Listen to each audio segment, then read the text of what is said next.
Good evening, members. I think it's just gone 6:30, so we will start. Welcome to this meeting of the Economic Planning and Housing Committee meeting. A couple of housekeeping items before we start, and I've lost the sheet. There we go. There are no fire alarms scheduled for this evening. Therefore, if the fire alarm sounds, please evacuate the building immediately. The fire exits are located at the rear and side of the room. Please go down the stairs and meet in the War Memorial Park. Please note that this meeting is being webcast live on the internet, and it is. And if you have any mobile phones, can you either turn them off or switch them to silent? Thank you. Apologies for absence and substitutions. I believe we have Councillor Miller, who's replacing Councillor Gaskell. And that's it. I think we're all present and correct. Appointment of a Vice Chairman. Are there any nominations? No? Okay, in which case that post is carried forward to the next committee meeting. Are there any declarations of interest? No? Okay. Urgent matters. I don't think there are any urgent matters which I've been notified of, so we'll go on to the minutes of the meeting held on 12th of June. Those are as printed. Just a couple of points on those. In the last meeting, members asked a few questions on the regeneration item, which were taken back by the officers, and the answers to those have been circulated by officers. I believe we're awaiting a final point on there, which I know that Kate Randall is working on. And also on the regeneration item, I've spoken to Councillor Mrs. Reid, who took on board the views of the committee, and she said that there will be a map established in October, and that's a map that will be ongoing so that members can go and express their views and make sure that those are heard, because many members felt very strongly about that item. So hopefully that will allow members to feed in better to the process. Councillor Mrs. James. Just on that point then, now is what we asked for, and it doesn't reflect it in the minutes, is that we asked that that regeneration come back to this committee. I think it was Mr. Councillor Rattigan asked for it comes back in 3 months. So obviously we need to ensure that that does come back in 3 months' time to this committee for an update. That was the point that I didn't mention. Yes, it will come back to the committee. What we're planning to do is make sure that the new team has gone into place, because we'll have a new director then, and as per the paper, they're establishing a new team. So what we're very keen to do is make sure that team's established and are able to, begin understanding the particular issues in Basingstoke and Deane, and then that paper will be brought back to this committee. Timing for that? Timing for that, I believe that will be brought back early next year. Next calendar year, not municipal year. Are there any other comments on the minutes? Councillor Watts. Yeah, just at the last meeting we expressed concerns about the seal and the information which we were given at full council, and the contradictory evidence we've had since from officers from this council. It makes no reference to that in this particular minutes. It just says councillors were concerned about the affordable housing provision on Manydown. So I think it's much more broader than that. And yourself, you agreed to speak to the cabinet member and lead officers to clarify the council's position on seal and on 40% on Manydown. Thank you. Yes, after the meeting, I spoke with the chairman of the Manydown Overview Committee, with a number of officers, including Matthew, and with both portfolio holders, so the portfolio holder for planning and infrastructure, and the portfolio holder for property and resources, property and resources, on those matters. And we were given a very clear answer back from the policy side of the council and from the cabinet member for planning and infrastructure, that the council's policy of 40% is absolutely where the officers are, and that is indeed where the cabinet member is on that, and our position as a council, as policy, is 40% CN1 as in the local plan. The SIL draft charging schedule has been sent to the inspector now, and people will be making representations on that. And when the draft charging schedule comes back, council will have the opportunity to adopt the inspector's recommendation on that, or to not adopt that. So that's where we are with that matter. Got contradictory things on the planning side and the landowner side. So, and I think councillors, if we're going to make informed decisions, we need clarity. Basically, we've got like two hats, and it's just unsustainable. And we made a decision at the last full council on SIL, and a couple of weeks later, we were given different information from the planning side and the landowner's side, and we own part of the many downside. I just think it's just unsustainable, and it's not good practice for councillors to make good decisions. The council is in a unique position on Many Down in that it is the local planning authority, and the LPA has its policy position, which is 40% affordable housing. Equally, the council is also a landowner in this regard, with the option agreement joint with Hampshire County Council on 50% of the land, and it is perfectly reasonable for the councils, for the planning policy team to have its view, and that is the policy view that we have. But equally, the landowner side of the council will have made its representations to the planning inspector, and that is to be determined by the inspector. And when the inspector makes his recommendation, it's up to us as councillors whether to adopt that or not. Councillor Harvey. Thank you, Chair. I appreciate your comments, and also talking to the Chair of the MOC, because when it came to that committee and we had that conversation sat around the table, and this is why this particular minute is incredibly important, because it's the only one on record in the context of the concerns that we have and others share, is that in a sense the officers sat around the table at the MOC were in complete agreement with those of us that have got concerns, because the issue of viability in the landowning position is as clear as it absolutely is. That is not the problem. The problem is what attended this committee and the evidence that was presented on behalf of the LPA, and the position we find ourselves in when barristers and money, taxpayers' money, is going to be invested in the LPA going to inspection to vociferously defend its position on SIL against our officers who are taking taxpayers' money to spend on the landowning side, who will be vociferously challenging the LPA on its position on SIL, in order that their issue of viability is put across in the defence of 40% affordable housing. The aspiration is there. I don't think that is in question. The point is, and this is where this minute is absolutely critical, if we are in that position, Chair, I do not know how that is resolved, aside from sitting in front of an external inspector who will then take that battle that will be in front of them, to which we will then have to unpick it afterwards. I am completely, I don't know where to go with this, Chair, because you've spoke to the MOC. The MOC is a clear view. What do you do? What does the Cabinet do? How do we deal with this when the reality is we're going to lose the 40% affordable housing unless somebody, through your auspices as Chair, or through this minute, because it's the only place it's recorded, takes hold of this issue and once and for all deals with it? Thank you, Chair.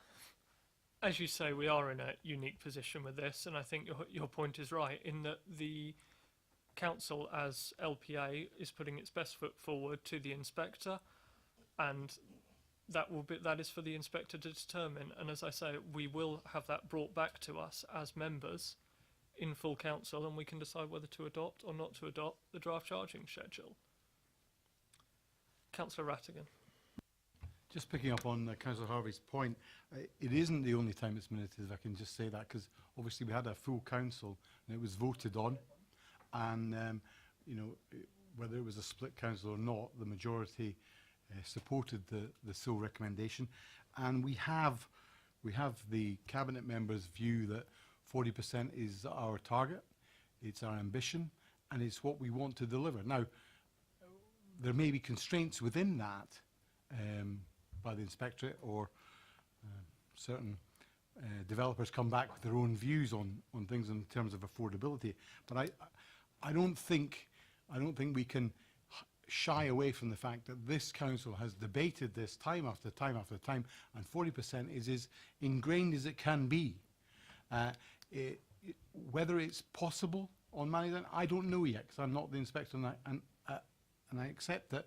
I accept that you're just putting the hypothetical, but we are all aiming in the same direction on this, and it's not a party political point. It's just to make sure that we get what we want out of this, and we get the right sort of housing for this borough, and we deliver what we intend to deliver, and that's 40%. And I think we have minuted it here and at full council, and I believe that's the course of action we're going to try and support. Thank you. Councillor Ms James and then Councillor Cubitt.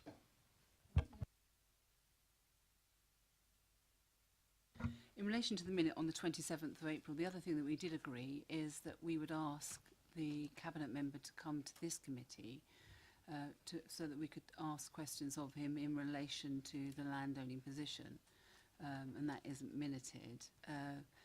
Because clearly at the Mannydown Overview Committee, the officers and the Cabinet member had a different view. So I think it's important that we have an opportunity, I think it came from the other side, that we would actually ask the Cabinet member to come here so that we could ask questions of them in relation to this area.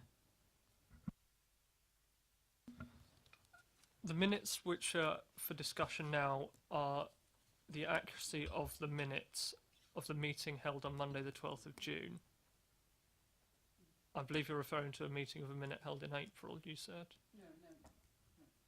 Sorry, it's in relation, that discussed that minute in April, but what we did say in the meeting in June is that we would like, because we had quite an extensive discussion around the minute that we were unhappy about, is that we would ask for Councillor Isaac to come along to this meeting.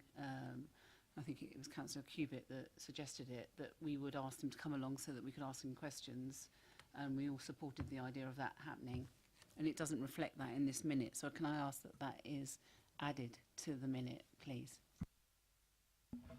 I'll go to Councillor Cubitt and then I'll come back. Councillor Cubitt. Yeah, I mean, just going back to the affordable housing, the Cabinet have undertaken to provide 40% affordable homes on Mannydown. The government, the current government, is completely committed to providing affordable homes and has instructed councils to deliver affordable homes. And we have to accept that the Cabinet's undertaking that it will provide it means that their feet are firmly held to the fire, and that they are implementing what government requires of all the councils up and down the land. I think we shouldn't be referring to inspectors, to be honest. Inspectors are not relevant to this commitment.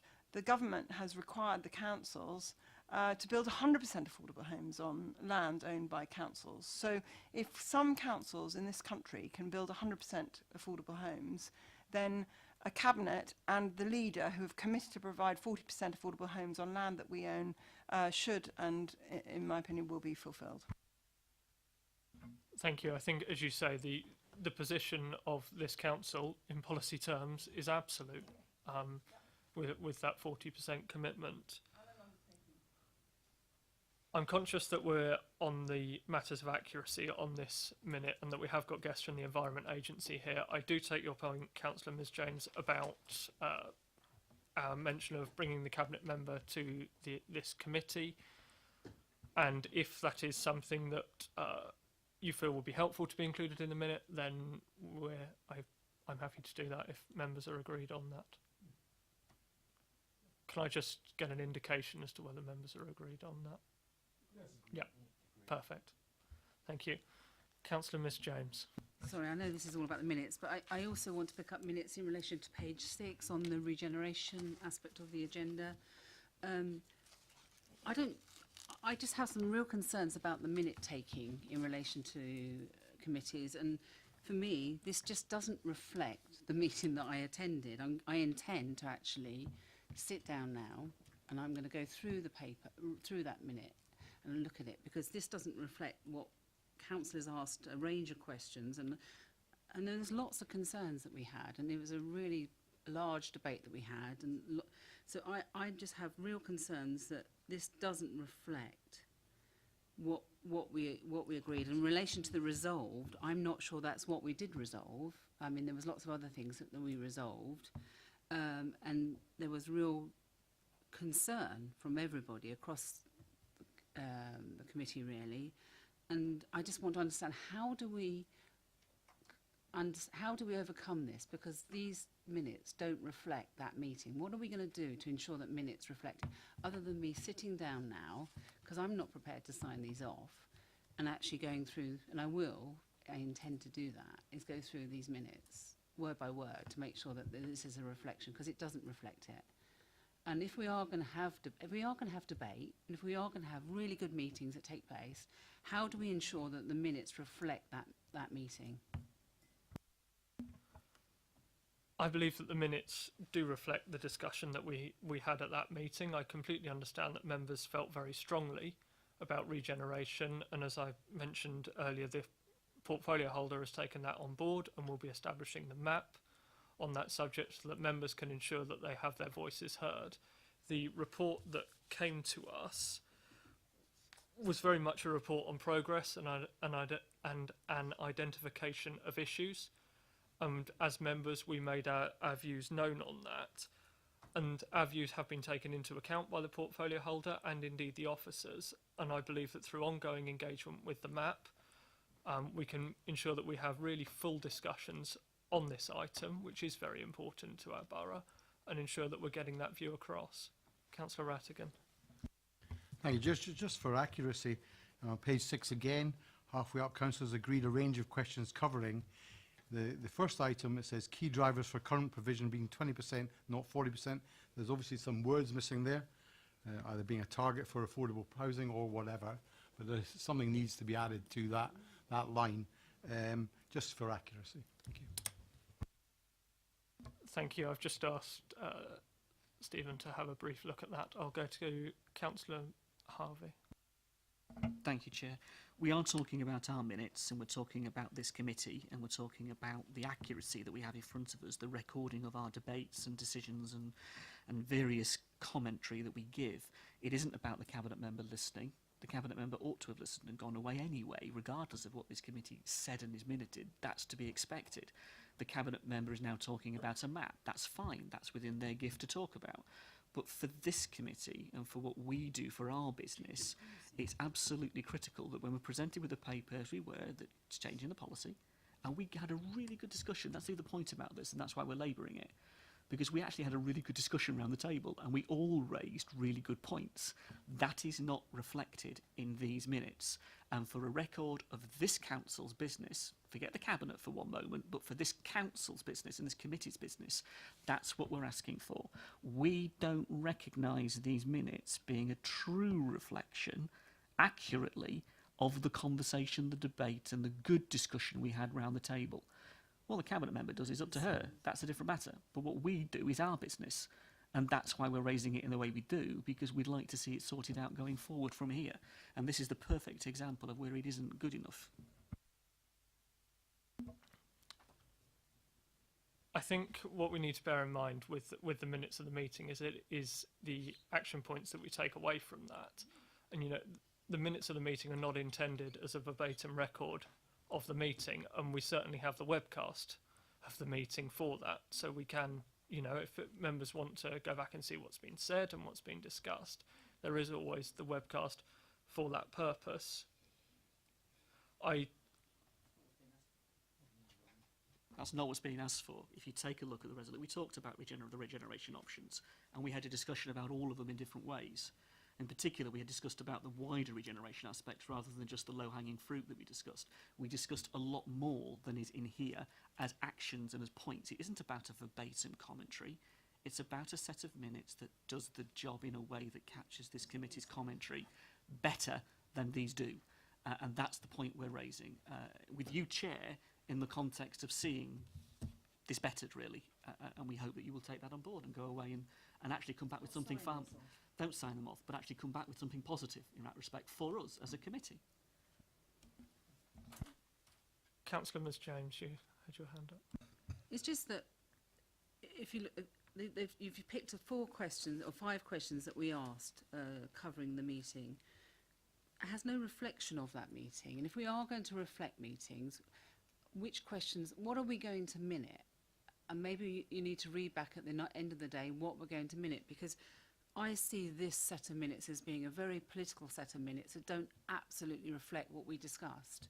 And there was real concern in the meeting about regeneration and what we were losing. And there were some really key questions that we asked that are not there. And I'm not happy that we signed this off, because it's not fair as a committee. If we do a piece of work, our minutes should reflect that, or just have a very concise set of minutes that say nothing. It's better to do that than do this, because this is a political set of minutes that is not reflecting the debate that took place. Or the Taking those points on board, I think what I would like to do is to, if we sign these minutes as they are, but I will ask the officer to ensure that the minutes of this meeting reflect the discussion that we have had, and ensure that we've got that reflection of the items that are discussed. We will then lose all of those concerns we had about regeneration. And if we lose those, they've gone. There's no record of them. So, and those questions that we asked are not the questions that we asked. And there may be some, but what do they mean? That wasn't the structure of the concerns that we had. And it's not fair. This is a political set of minutes that do not reflect our concerns. Councillor Frost. Thank you, Chair. I appreciate we have visiting speakers here, but and I appreciate you want to tie up the minutes of the last meeting, but I'd like to move that, in order to move the meeting on, that you take the minutes away and you then look at them and, if necessary, represent them next time.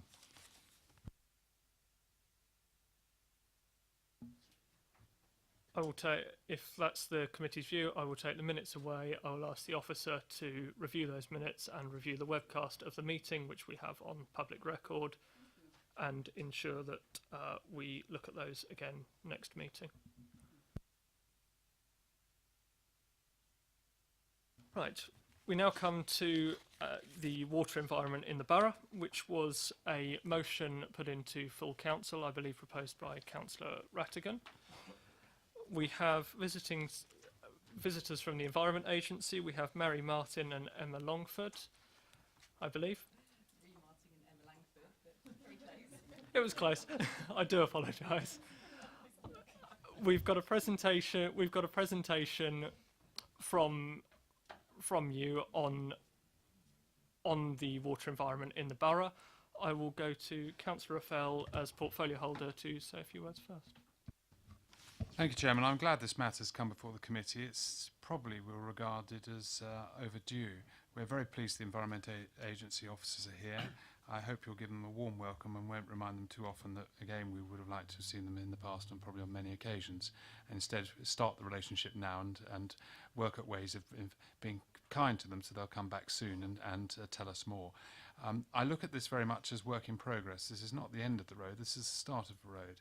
The monitoring that goes on is a continuous process that takes place over years, and we want to build up a picture of how the River Loddon and some of the other rivers around the borough are being affected by the pollutants that are being put into them, in particular caused by the increase in development. So this is primarily about providing us all with a greater knowledge and understanding of what goes on. They have kindly agreed to assist those members who may have more technical questions with technical answers, which of course can be shared amongst us afterwards when those answers come back from them. So I welcome them to our committee and thank you for coming. Thank you, Councillor Raffel. I believe that Ed Rahill is going to introduce before we pass over to the presentation, or say a few words. Hiya, thank you. Good evening, everybody. Yeah, just a brief introduction to the actual report before the Environment Agency do a presentation. This report, as Councillor Raffel and the Chair stated, responds to the Council motion from December 2016. And what the report outlines is it's highlighting the monitoring requirements of the local plan, so associated with policies SS4 and EM6. Secondly, highlighting the ongoing monitoring of the borough's water environments currently being undertaken by partners, most noticeably the Environment Agency, and also highlighting the role of the river catchment partnerships in the borough. In terms of the actual monitoring requirements, the report goes into some detail about that, but the Environment Agency are here to supplement that as well in terms of from a water quality perspective. As officers, we're very grateful for Marie and Emma for attending today, and I'd like to hand over to them both. Thank you. Thank you very much. I'll pass over. Hi everybody. Just to let you know, this is the first time me and Marie have actually attended a formal committee meeting, so if we do anything incorrect, I'm sure people will point it out, but we'll try to make sure we work within the rules that we don't know. So anyway, my name's Emma Langford. I am a water quality specialist, environmental planning specialist within the Environment Agency, within Integrated Environmental Planning. This is my manager, my team leader, Marie Martin, so she's the team leader for the Integrated Environmental Planning team. I thought it would probably be good before we start just to set a little bit of context as to why we've come along. And so basically, after having some meetings with Joe and Ed, and obviously the fact that there was the motion in the report as well, we felt that that there would be a real benefit, we hoped, to providing you with a high level sort of background and overview really to the context of water quality. So the presentation that I'll be giving today doesn't give specifics, it doesn't give specific examples. I know that some people might want to talk about specifics. We're happy to have those dialogues outside, but this is really to set a framework, a context of what we do, the legislation and things like that that we work to. So it's just to explain that at the beginning really. And also we have attempted to tailor it. So I produced the presentation about 2 weeks ago to be included in your committee packs, just in case so that you could say, well, actually, we'd quite like this included. And I didn't actually receive any feedback on it until today, actually, on some of it. But I think they're more on the specifics. So hopefully, as I said, we can have those dialogues outside the committee meeting. So, right. So, sorry, my laptop has now just zoned out. All right.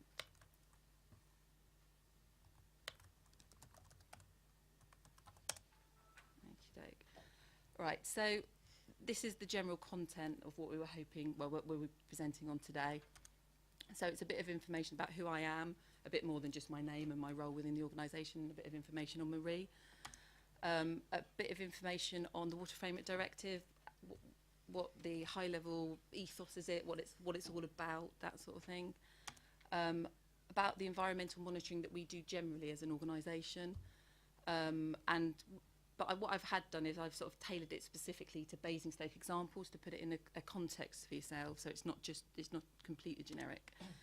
Looking at our investigations and our investigation programmes, how we develop that, what our investigations are, also about how we deliver improvements as well, and then a bit about our role within the planning process. Bear with me a bit. In order to cover all of this, we could have 15 people from the Environment Agency here. So what I am really attempting to do is talk about my bits in more detail, but also try to cover everything to give you a really wide understanding about monitoring. For example, we have specialists within our team that deal with Water Framework Directive or river basin planning, as it's also known. Also, we have specialist teams to do with monitoring and sampling. Also, specialist teams that go out to investigations, and then people like myself will take that data, and use it and turn it into information and evidence that we then use. So if I just give you a bit of background on me first and then Marie, so it's going to be a bit of a double act. So I've worked for the Environment Agency for 15 years. I've grown up within the Environment Agency. I joined after university, so I went to university in Reading. I did a degree in geography, physical geography. I decided to specialise in water quality then, so I went on in and did a master's degree at King's College in London in aquatic resource management, where I had my first placement with the Environment Agency, and interestingly enough did my project on the enhancement on the Petties Brook there, where they took out the concrete channel and naturalised it and everything. So I was looking at the ecological improvements of that. And then I joined DEFRA, the Department of the Environment, Food and Rural Affairs, for a year and worked specifically on diffuse pollution and a research project for them, and then joined the agency. And in the agency, I've worked in our planning department, our sustainable places. I then decided that I wanted to get out and about a bit more, so I became a sampler. So I went round sampling all the rivers, taking all the effluent samples from the sewage works. And then I moved into a compliance role, so I decided to become an environment officer. I don't know if any of you have met environment officers, you probably have. So I moved slightly into waste regulation then, but also dealt with incident management, took several prosecutions and things like that. And then I decided that actually I'd had enough of being out and about, and I wanted to get back into the more strategic planning, which is when I specialised in water quality, and I've been working in water quality planning for the last 9 years. So, and as part of that role, I do a variety of different things that I'll cover in a bit. But so that's me and Marie. Right, so over to me. I'm Marie Martin. As Emma said, I'm her team leader, so I lead up the integrated environmental planning team. It's probably worth giving a bit of context about what my team does as a whole. There's 12 of them, so quite a few. Emma's just one of my specialists. There's another specialist in water resources, another one in kind of data and information management related to the Water Framework Directive, and then a catchment planning specialist. And I've got a number of environmental planning officers that do a little bit of everything in relation to the Water Framework Directive and improving and enhancing the water environment. I beat Emma. I've been with the Environment Agency 16 years now, this week actually, so I've been around quite a while. Again, like Emma, I did my first degree in geography down in Plymouth, and then I did my environmental science masters with legislation up in Brunel quite a few years ago now, and again joined the Environment Agency after my degree and was sponsored to do my masters with them. I've worked in a number of teams as well. I started out in our operations team out on site with them doing maintenance works on the Thames, so quite different. And then I went into the groundwater team, so contaminated land officer, looking at land contamination reports, groundwater quality, rather than the surface water quality side. And ended up in the sustainable places team, which is a planning team. So I led on a lot of the major developments in kind of the Thames area. So things like Arborfield Garrison in Wokingham, and also Gatwick Airport I was quite heavily involved in our old area. So yeah, I led on the larger strategic developments, and I also had quite a lot of involvement in the water cycle study for Basingstoke at the time, and writing the statement of common ground with Thames Water and Basingstoke. So yeah, I've been around quite a while, and then I moved from the planning team as one of their technical specialists into managing the integrated environment planning team. So that's me. Okay, so let's give you a thorough. Oh, sorry, thank you. Okay, so what do I get involved with? So this is just a bit of a snapshot as to within my role within integrated planning, the breadth of things that we actually deal with. So I deal with the monitoring side, so I deal with the monitoring data that's collected. I take that, I use it as information, as evidence for various different things. I get involved in the reporting, so that's reporting against directives. So we use the monitoring data nationally to report against European directives, but locally we might provide reasons for why we might not be achieving compliance with various different directives, including the Water Framework Directive. Again, I get involved with the compliance, to do with water company compliances. It is actually dealt with more by our operation environment management teams, but sometimes they look to us for assistance as well. And I have been involved in that in the past from my role as an environment officer.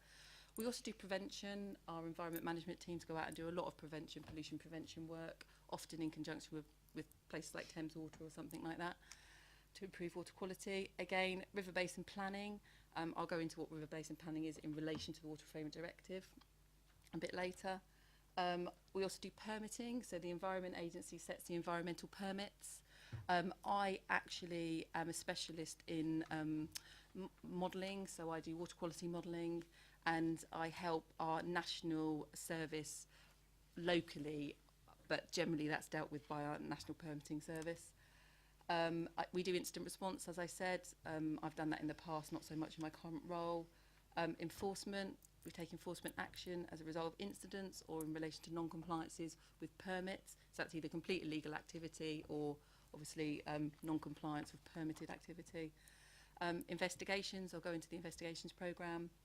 Planning, so we respond to planning applications.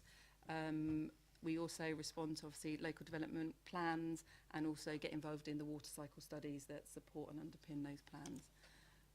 And also partnership working. So partnership working isn't so much myself, but we have a team of catchment coordinators that deal with the local partnerships that have been set up as a result of Water Framework Directive. So that is quite a large area. And in terms of enforcement as well, as I also provide expert witness statements as well to our environment management team. So I provided one for the recent prosecutions for Thames Water for some of their works in terms of environmental impact and water quality. Okay, so I'll now move on to Water Framework Directive. I'm not going to read through all of these slides, but it's there. It's obviously it's in the records for you to think. But I was actually going to read something about Water Framework Directive to you because I think I can read it more eloquently than I can say it sometimes. So it's about the fact that Water Framework Directive, as a directive, is very sophisticated. It obviously has its objective, and I'll go through objectives, but the directive addresses both social and economic considerations, since it must be recognised that sustainable development cannot be seen solely as a requirement to protect the environment, but rather as the need to make complex social and political decisions which attempt to allow continued human growth and development without irreparably damaging the opportunities of future generations to do so. So obviously that's quite a long sentence, but the idea is that the water framework is built on sustainable development, on sustainability, and the three pillars of sustainability in terms of the environment, the society, social, and also economics. So all of that needs to be thought about when we're thinking about Water Framework Directive. Okay, so the aims of Water Framework Directives, apologies for the jumpy slides, it was a good idea when I was writing it, but so the most important thing is no deterioration. No deterioration is one of the key objectives of Water Framework Directive. That no deterioration is actually a deterioration within class. So for Water Framework Directive, I will go into Water Framework classification a bit later on, but it means a change from one class to another class. As the Environment Agency, when we do our planning work, we try to limit that deterioration within class, but ultimately what the directive requires us to do is prevent deterioration within class. Another objective is the good ecological status objective. That says by 2015. Obviously, what that is the fact that the directive allows us or acknowledges that in some circumstances it might not be achievable in terms of feasibility, or it might be disproportionately costly to actually achieve that ecological status. So it gives us the options to set alternative objectives when we have considered everything within that water body. And the other thing is good chemical status. So that talks about things like chemicals in the environment, hazardous substances, priority hazardous substances, and things like that. So they are the main key parts of the Water Framework Directive. In addition to that, it includes the requirements to meet the requirements of protected sites. So protected sites are things like triple SIs, special sites of scientific interest, also special protection areas and special areas of conservation, SACs and SPAs. So they're sites that are designated either under the Countryside Rights of Way Act or the Habitats Directive. So sometimes they might actually require a higher level of protection that the Water Framework Directive requires, especially in terms of water quality targets. But what the directive said is that we can't set anything less. If they're set under another one, then we need to be meeting those as well. But it is important to remember that those ones are not statutory necessarily. They haven't gone through a regulatory impact assessment to say that if it's actually affordable to deliver those. So we use those for planning purposes, and we don't assess compliance against those tighter standards. It's about promoting sustainable water use. So as I said, the Water Framework Directive is holistic. It's not just about the water quality in terms of the physical, chemical, the the chemistry of the water. It's also about the ecology, but also, is there enough water? You could have brilliant water quality, but if you have no water in the first place, then you have nothing to support anything in it. And then also, in addition to that, it's about, as I said, this is in relation to the chemical status objective. It's about reducing pollution from priority substances.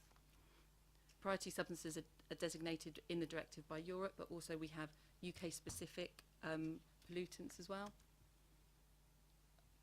It's about creating better habitat for wildlife. Again, you could have enough water, you could have the right chemistry, but if you don't have the right habitat, you won't be able to support the right ecology. Reducing pollution from groundwaters. Groundwaters are considered to be water bodies as well.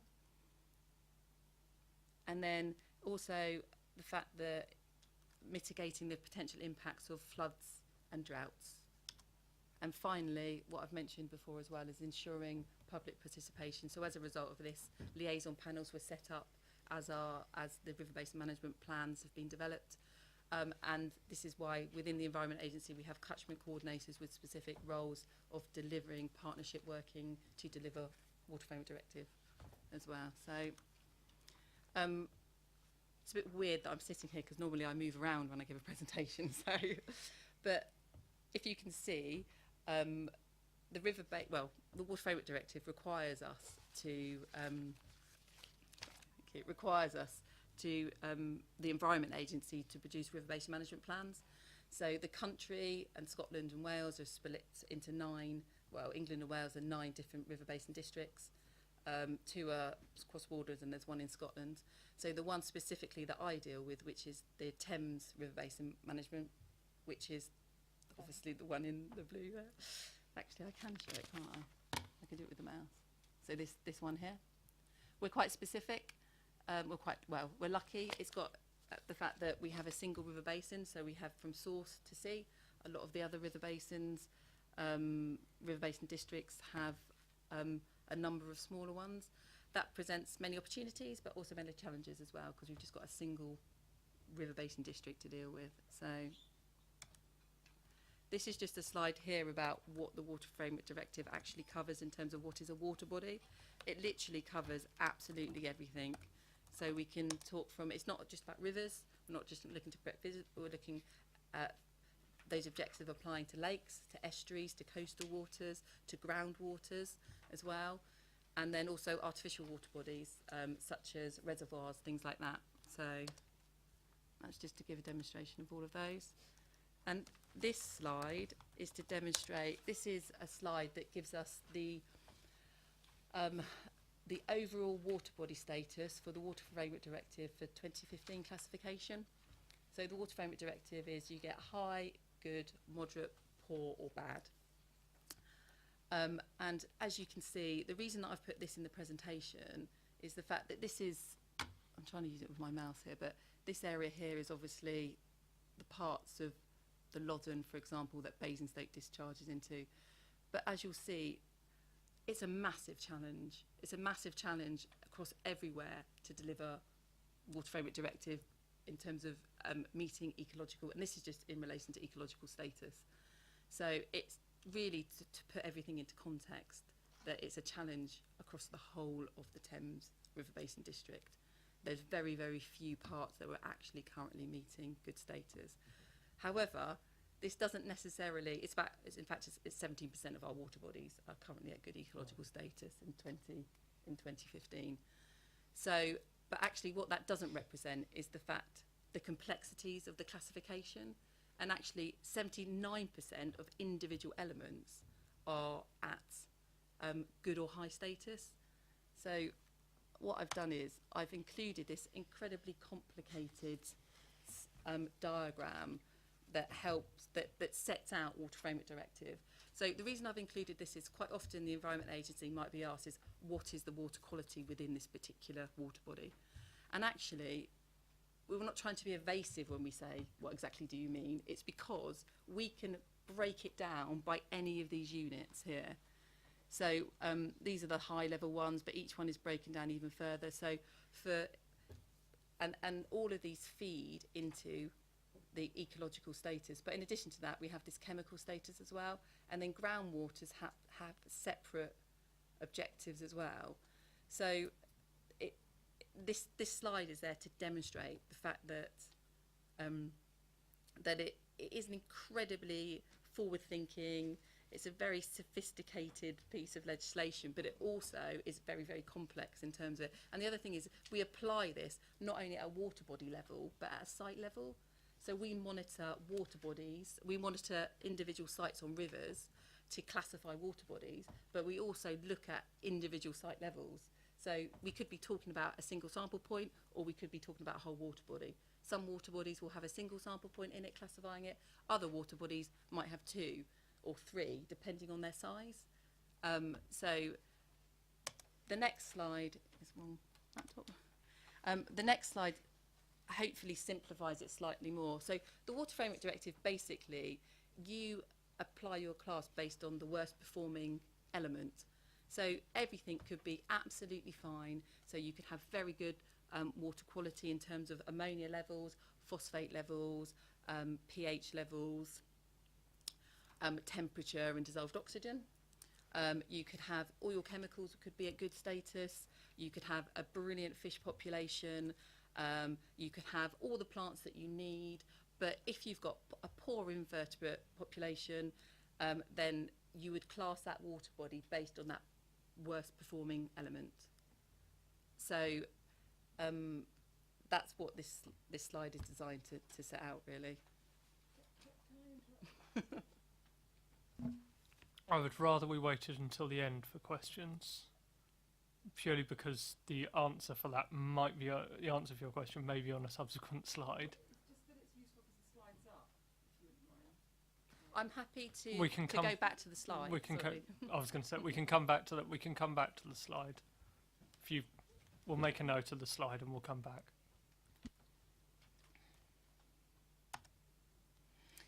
Okay, so this is the point in the presentation where I've tried to tailor it to be Basingstoke and Dean specific, to actually give you a flavour of what's within the actual local authority boundary, as opposed to just the generics of Water Framework Directive.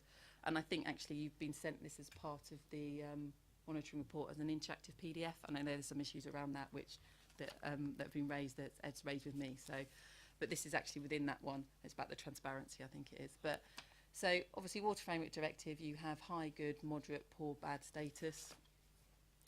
As you can see, actually your borough itself is split. So this area here that I'm just outlining with the mouse on the map, that bit there, that is within the Thames River District Basin, and the tests down here and these ones are actually the ones that go to the southeast River Basin District. Yep. So you've obviously it's where the watershed is. You've got water going one way, you've got water going the other way. Yeah. So I am specifically using the examples of the Loddon, mainly because in the past we've been asked more questions about the Loddon because it receives the discharge from Basingstoke Sewage Treatment Works. But Basingstoke Sewage Treatment Works isn't the only sewage treatment works within your catchment. There's also Shefford-on-Loddon and Sheffield St John, so I'll also be covering those as well. But yeah, as you can see, for the Loddon water bodies, at the moment the overall status is poor or moderate. So what I've done here is I've just focused in on the 3 Loddon water bodies to try and help explain the classification. And then this is going to be leading into so all this information is collected from our monitoring. We use our monitoring to classify water bodies, but we also look at the monitoring to look at site specifics as well, so individual sample points within water bodies. So this is the overall classification. You can see that the main Loddon water body, which is this water body here, this is what Basingstoke Sewage Treatment Works, or Chinham, as other people refer to it as being, discharges into. You've also got the Lyde here. The Lyde starts just south of the M3 and comes down and joins the Loddon. There's no sewage treatment works, there's no water company sewage treatment works discharging into the Lyde. And then you've got the Vine Stream here, which is at, which you've got Sherborne St John that discharges into it. Then you've got the Bow Brook, which comes at the top here, and then there's a confluence of the Vine Stream, and it comes down, and you've got Sheffield on Loddon, and then it discharges into the River Loddon, just to put it into context. So as you can see here, it's not overly clear. I think my eyes are going as well, but you've basically got 7 water bodies here. And within those water bodies, some of the water bodies will have single sample points, other ones might have more than one sample point. In fact, most of them have got single sample points, apart from this slightly larger Loddon one, which has 2. It has 1 upstream and 1 downstream of the sewage treatment works. So we've got poor status of the Bow Brook here, and then we've got moderate status and moderate status here. And that is the overall classification. So what we can then do is we can drill down, and I can use this as an example to see how the classification in terms of all the individual elements are. So this would be that none of these water bodies are meeting good status. So in terms of the percentages that we talked about earlier, 0% of these water bodies are adding to that 17% of total water bodies across the whole of the Thames RBD. But if we then break it down, first of all, into the chemistry, so this is, I call it phys-chem. So for Water Framework Directive, we look at phosphorus, we look at ammonia, we look at pH, we look at dissolved oxygen, and we look at temperature. So all of those 5 ones feed into the overall phys-chem classification. So this first one is for ammonia. All those lines are blue. It's the only line we need. So one really quick question that's really important is, where is the Chinham sewage treatment works in relation to those? Where does the effluent? It's marked on there because as the Loddon flows upstream to the Thames. So what we're talking about here is that's poor status before the effluent comes out of the sewage treatment work. So where is a large body of that water? Where is the Chinham sewage treatment work in relation to those lines? I've marked on where those dots are. They're the sewage treatment works. Okay. It's marked as Basingstoke. So it's marked as base. I refer to Yeah. it as bases to it. Is the sewage Yeah, that's the sewage Yeah. treatment works. That's the sewage treatment works there. And this is the sewage treatment works there. So those 3 dots, sorry, I probably should have put That's Basingstoke great. sewage treatment works on it. But That's yeah, great. I intentionally put them on the map so you would know where they are. So it's key. Okay, and obviously you've got the Pettysbrook that come in downstream. So it hasn't got all of the tributaries on it. It's got the main ones that are Water Framework Directive rivers. Okay, so for ammonia, we're high status. So high is good. High means low level, low concentrations of ammonia in all of those water bodies.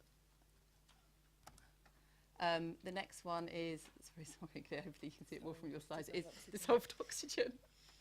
So dissolved oxygen, we're either high or good. So we've got some good and the top on the Bow Brook, and then down after its confluence with the Vine Stream, but actually the rest of it is high. So they're basically thresholds that are set within the directive to say what is high and what is good for these different parameters. And I haven't gone into it in the presentation, but we can supply that outside if needed. And then for pH, so for pH, we're high status for all of those. The big thing that most people talk about, the phosphates. So for phosphates, we are, for the Lyde, we're high. For the main body of the Loddon, that I'll call it Chinham, Basingstoke sewage works discharges to, that is actually high status. I'll explain that in a moment. We've got moderate status, so we've got poor status in the Vine Stream that receives discharges from Sherburn St John. And then we've got moderate status from Sheffield on Loddon. Sorry, quick question. Is high good? Yes, okay. So, I know, it's unfortunately that's not our deciding. It's written down in the directive what we call things. But high status means low concentrations of whatever we're talking about in the river. I don't have the phosphate sheet. We don't have the phosphate sheets in our... Go from those 2 to temperature. We have the BioD. I've just been told that there are a couple missing from the sheets here. It's unfortunate, but we've got them on screen, so and we can always come back to them with questions. What page is that, please?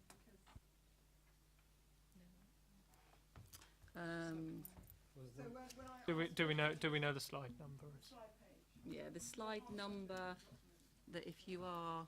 Is the phosphate slide? We'll know.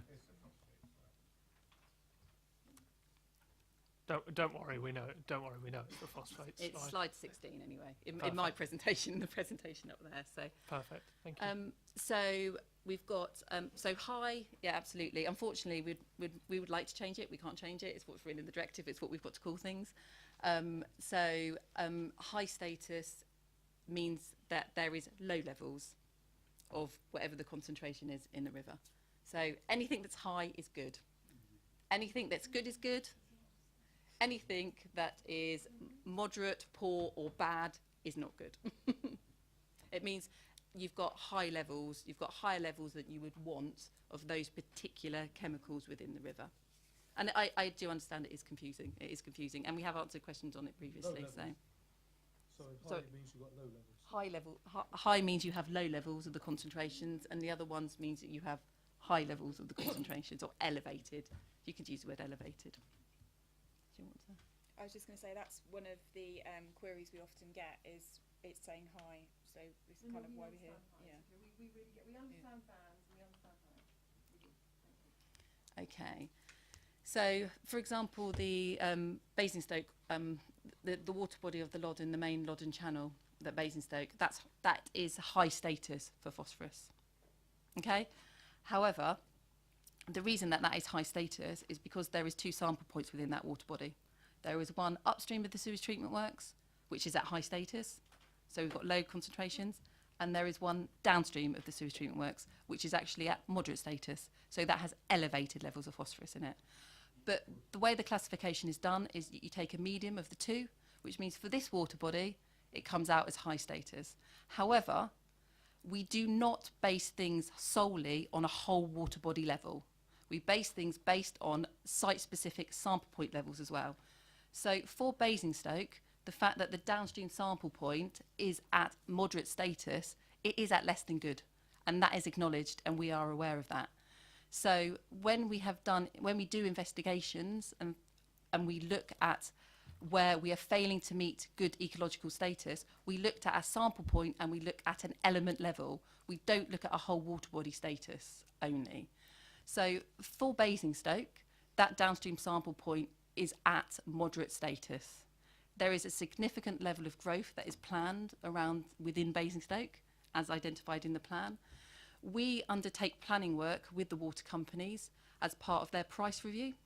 So we help them identify and develop a programme of environmental improvements that are needed in order to meet European directives, one of those directives being the Water Framework Directive. So one of our drivers, or one of the water companies' drivers for investment, is no deterioration.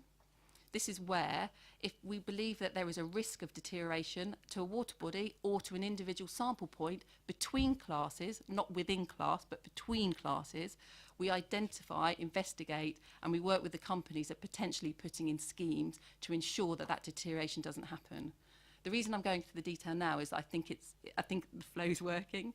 So for Basingstoke, there is a scheme in the price review for 2014, so it was identified potentially because of the growth and the potential risk of a deterioration in performance at Basingstoke sewage treatment works for investment to mitigate that risk.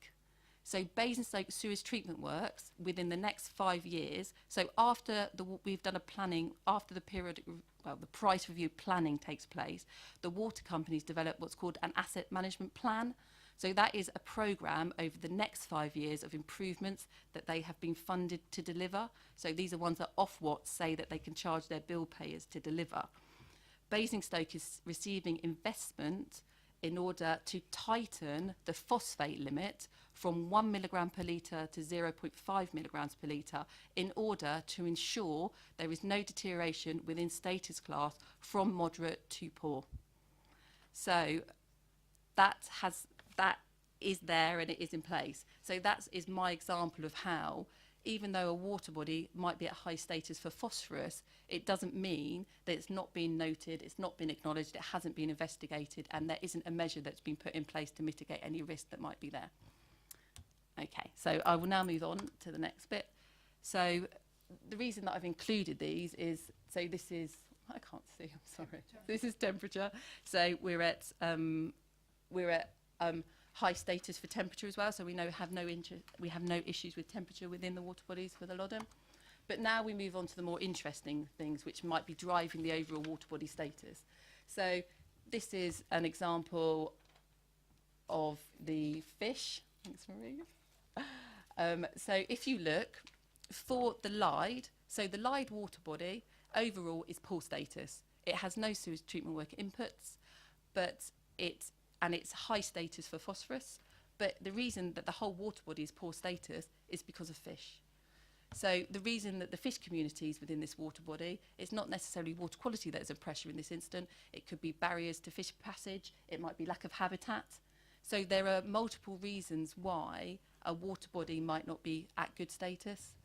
And the same can be applied to the other ones where, so actually a lot of our water bodies, well, a lot of the water bodies within the upper part of the Loddon are actually not achieving good ecological status because of the ecology rather than necessarily the water quality. Though water quality is an issue still in some places. And then we go on to, I want to say, invertebrates. Yeah. Which shows that in many places we're either high, again the same classification applies for the ecology. You have high, good, moderate, poor and bad.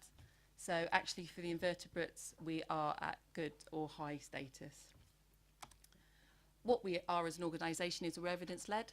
So for phosphorus, one of the biggest things is an impact in terms of the ecology on the macrophytes. Macrophytes are the plants that are in the water bodies. So what we need to do is we need to be certain that where we have failing macrophytes and then failing physical chem things such as phosphorus, then we're investigating those because we have the evidence of an ecological impact. Because in some circumstances, if we're failing for phosphorus in a river, but actually the plants are okay, which doesn't sound sensible, but does happen in the case, we don't want to necessarily be driving unnecessary investment within those locations if we don't have the ecological evidence to support that there's actually a problem with the water quality. We'd rather focus on the ones where we have the problem and we have the associating impact on the ecology. Okay. So again, moving into our environmental monitoring, I've touched upon it in terms of some of the phys-chem. So for the phys-chem, we normally sample 12 times a year. Well, we have previously sampled 12 times a year. For Basingstoke at the moment, that's reduced to 4 times a year. However, we feel that at the moment that's acceptable because we have an enhanced ecological monitoring programme. So we have enhanced monitoring for the macrophytes, which are the plants, the diatoms, which is the algae, invertebrates, fish. I'm sorry, diatoms twice there on that slide. But the point is that the level of ecological monitoring that happens around Basingstoke sewage works is far enhanced compared to lots and lots of other places. So if there was any impact on the ecology, we'll be picking it up. Okay, so we're going to go on to environmental reporting now, and I'm actually going to pass over to Marie to do this because this is something that's been raised before that we have answered on, but we wanted to answer specifically around this. Okay. Okay, so up until 2016, we have been classifying water bodies on an annual basis, and we are now moving to triennial reporting. So, in effect, the next classification in terms of Water Framework Directive will be in 2019. The reason for this is to free up resource so we can spend less time kind of analysing and classifying and more time investigating the reasons for those potential deteriorations or the reasons for not meeting a good ecological status. It takes quite a lot of resource to reclassify every year, and that resource can be better spent looking at where we can actually get outcomes for the environment and where the reasons for potential failure are. It's also worth noting that some of the reasons we might identify might be natural ones, in which there's very little we can do about them because they are due to natural variations, natural fluctuations. We can't fix something that's there for natural reasons. The other reason behind it was that the change in classification results each year was normally very small because each assessment is based on a rolling annual 3-year average anyway, and because many of the environmental parameters respond slowly to changes. So, for example, in the English rivers in 2014, and again between 2014 and 2015, 87% didn't change in status, and that in relation to water quality parameters, 90% of those didn't change status between 2014 and 15. So by using the triennial approach, it should pick up the fluctuations better. Yeah, it also, as I said, it means that we spend less time reclassifying and more time working with our partners, to, like the catchment partnerships that Emma was mentioning earlier, to try and actually improve the environment and enhancements. Thanks, Marie. Okay, so that's around our reporting and why our reporting is reducing and the reasons why it's reducing. The other thing is, which I thought was a really good opportunity to mention here, is about a forward look into how our monitoring might be changing in the future. Again, this isn't Basingstoke specific. I can't give you specifics on how you're monitoring or how the monitoring will change in the future, but what I can do is give it information as to what our strategic monitoring review is and why it's happening. So our strategic monitoring review is basically, like local authorities, like everywhere, our budget for monitoring is shrinking. The money that we get from government is less year on year. But that shouldn't and doesn't impact on the way that we do our monitoring, because what we need to do is we need to look at the way we monitor, and we need to adjust it. And at the moment, the way that we do it is in certain locations where we might not necessarily have water quality problems, for compliance with things like Water Framework Directive, we take samples year on, year out. And we've looked at 20 or 30 years worth of data at these sites potentially, and there is no problems, there are no issues. Whereas other ones, we know that in certain areas it might be growth pressures, it might be pressures from agriculture, it might be pressures from a number of different sources. And we need to be much more agile in how we can address those issues. So what the plan is basically, and it is challenging, it is very, very challenging, because we're hoping we have to design a new monitoring that delivers more for less, or more monitoring for less money. So what it will be is that we'll have a network of fixed sites across the country, so they will help us report. So they might be 25% of our monitoring, but then 75% of our monitoring will what will be called agile monitoring. So that will be flexible monitoring, so it will go where is needed. So instead of it being the same point, the same place every time, it will be dependent on what the catchment needs are. And the way we're proposing to do this as well is the fact that, because the sampling, the monitoring that we actually do will be reducing, is to work with our partners. So we will work with catchment partnerships at local authorities, whoever it might be, to use their data to help inform, not necessarily classification, because we'll have the classification covered by our fixed monitoring programme, but in terms of any local issues or when we need that kind of thing. So we will work with those partners to make sure they're collecting data in the right way, so we can actually use it in our planning work. So that is just a forward look, really. As I said, it's about catchment needs and collaborative approach, and it's basically getting more for less, really. So this is a slide. I won't go into it in great detail because I'm quite conscious that the time's ticking on. So this is just about the fact these are all the different areas that we use our monitoring for. So this new approach means that we can be specific in those certain areas when we need it. Right, so investigations. So our monitoring leads us into investigations, and we have an investigations programme. It's our monitoring it's based on our monitoring programme. We use the outputs of our monitoring programme. So we look, for example, where there might be deteriorations. If there's actual deteriorations, then, and when I say deterioration, this is a change from 2009 baseline to 2015 baseline, and those baselines are based on the 3 previous years. So 2009 would be 6, 7, 8. 2015 would be 12, 13, 14. So we make those comparisons. We actually have a KPI, a key performance indicator, to make sure that we are reporting on those deteriorations. The reason we have it for deteriorations is because they're statutory. So there's no get out. We have to make sure we prevent deterioration within class. So if we have got a deterioration in class that our monitoring has picked up, we have to investigate it. The other thing is obviously the fact that failures, but as you will see, across the whole of the Thames RBD, there are hundreds and hundreds and hundreds of failures. So that programme is more locally influenced, so we identify where those priorities are, where we think that we can actually move that water body onto good status. And as I said, we actually have a key performance indicator specifically in relation to the no deterioration driver. This is a breakdown of how we conduct our investigations. So when we've identified from our monitoring that we've got a problem and an investigation is needed, the first step is actually looking at what is a true, is it a true failure? Is it a true failure or is it a true investigation? The reason we do that is because of what Marie just said about the fact that monitoring can change over time. So you get seasonal variations and you get year-on-year variations, which is why we don't look at things on a month-by-month basis. We look at on over a longer term, because, for example, this year we're in a period of prolonged dry weather. That will affect that is affecting our rivers, and therefore it will affect the levels of the pollutants within those rivers, because the volumes of water in the rivers is less. In previous years, we've had floods. We've had floods, so we have too much water in our rivers, and our rivers flood. But actually, if you took a sample during then, the concentrations of pollutions would be far less, because you've got more water diluting them. So what we need to do is we need to make sure that we take these month by month and seasonal variations, but also annual variations into account when determining if something is a true failure or a true deterioration in class, because ultimately the next stages are identifying what causes that failure.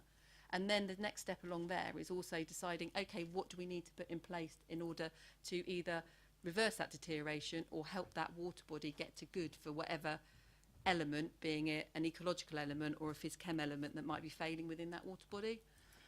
And actually some of those are considerable investments. So some of the water company investments might run into tens of millions. So we need to be very, very sure that that investment and that money is being driven in the right place, spent in the right location.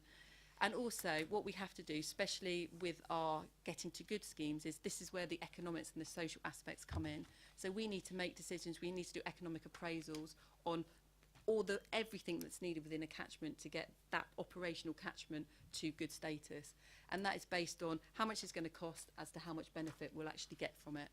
So those tests are done before they go into the river basin management plans that we have to develop for the river basin districts. And then once a plan has been developed for all the water bodies with all the measures that are needed, then those plans go to government and government make those decisions that if actually it is affordable to deliver that. In terms of the economic appraisal, what we look at, so that's when we come to these arguments about things being disproportionately costly. If something is disproportionately costly, then it's not really cost beneficial necessarily to deliver it. So that gives us the option, which the director allows us to set alternative objectives, or it might be technically infeasible. It might not be possible to get down to the levels that are needed because the technology isn't there, which is what the issue is often around getting to good for phosphorus concentrations. Okay, so this is an example of pulling it all together. I'm going to be finished soon, so I will give two examples. One I've already done in around no deterioration, and also one around getting to good, which will be Basingstoke specific. So we have water quality objectives. So by that could be anything. In this instance, we're talking about Water Framework Directive. So Water Framework Directive has targets that we need to meet for phosphorus, for example. Within the Vine stream, we are failing for phosphorus. So our monitoring has picked that up. We're not meeting the standards. We've got elevated levels of phosphorus within that water body. So we've got our objective. We need to be meeting good. That's what the director said. So we need low levels of phosphorus. Levels are too high.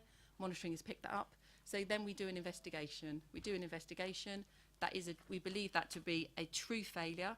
We've looked at the ecology. We've got a problem with the macrophytes as well. That's at moderate status. So we're very certain of that. So because of that, we then look at what the options available are. And as a result of that, Sherburn St John is having a new phosphorus limit of 0.6 milligrams per litre in order to reduce the phosphorus concentrations within the Vine stream in order to improve the ecology to get that water body to good status. That mechanism that permit limit has been set is to do with the price review, which we discussed, which I mentioned earlier. So this is us working with the water companies to identify where improvements are needed, where there's ecological evidence to support that investment, because we're talking potentially of millions and millions of pounds to put a scheme in, so it needs to be in the right place. A second example is the one I've already given, so I won't go into too much, is around Basingstoke. So we know that we're not allowed to deteriorate. That's the water quality objective we're looking at achieving.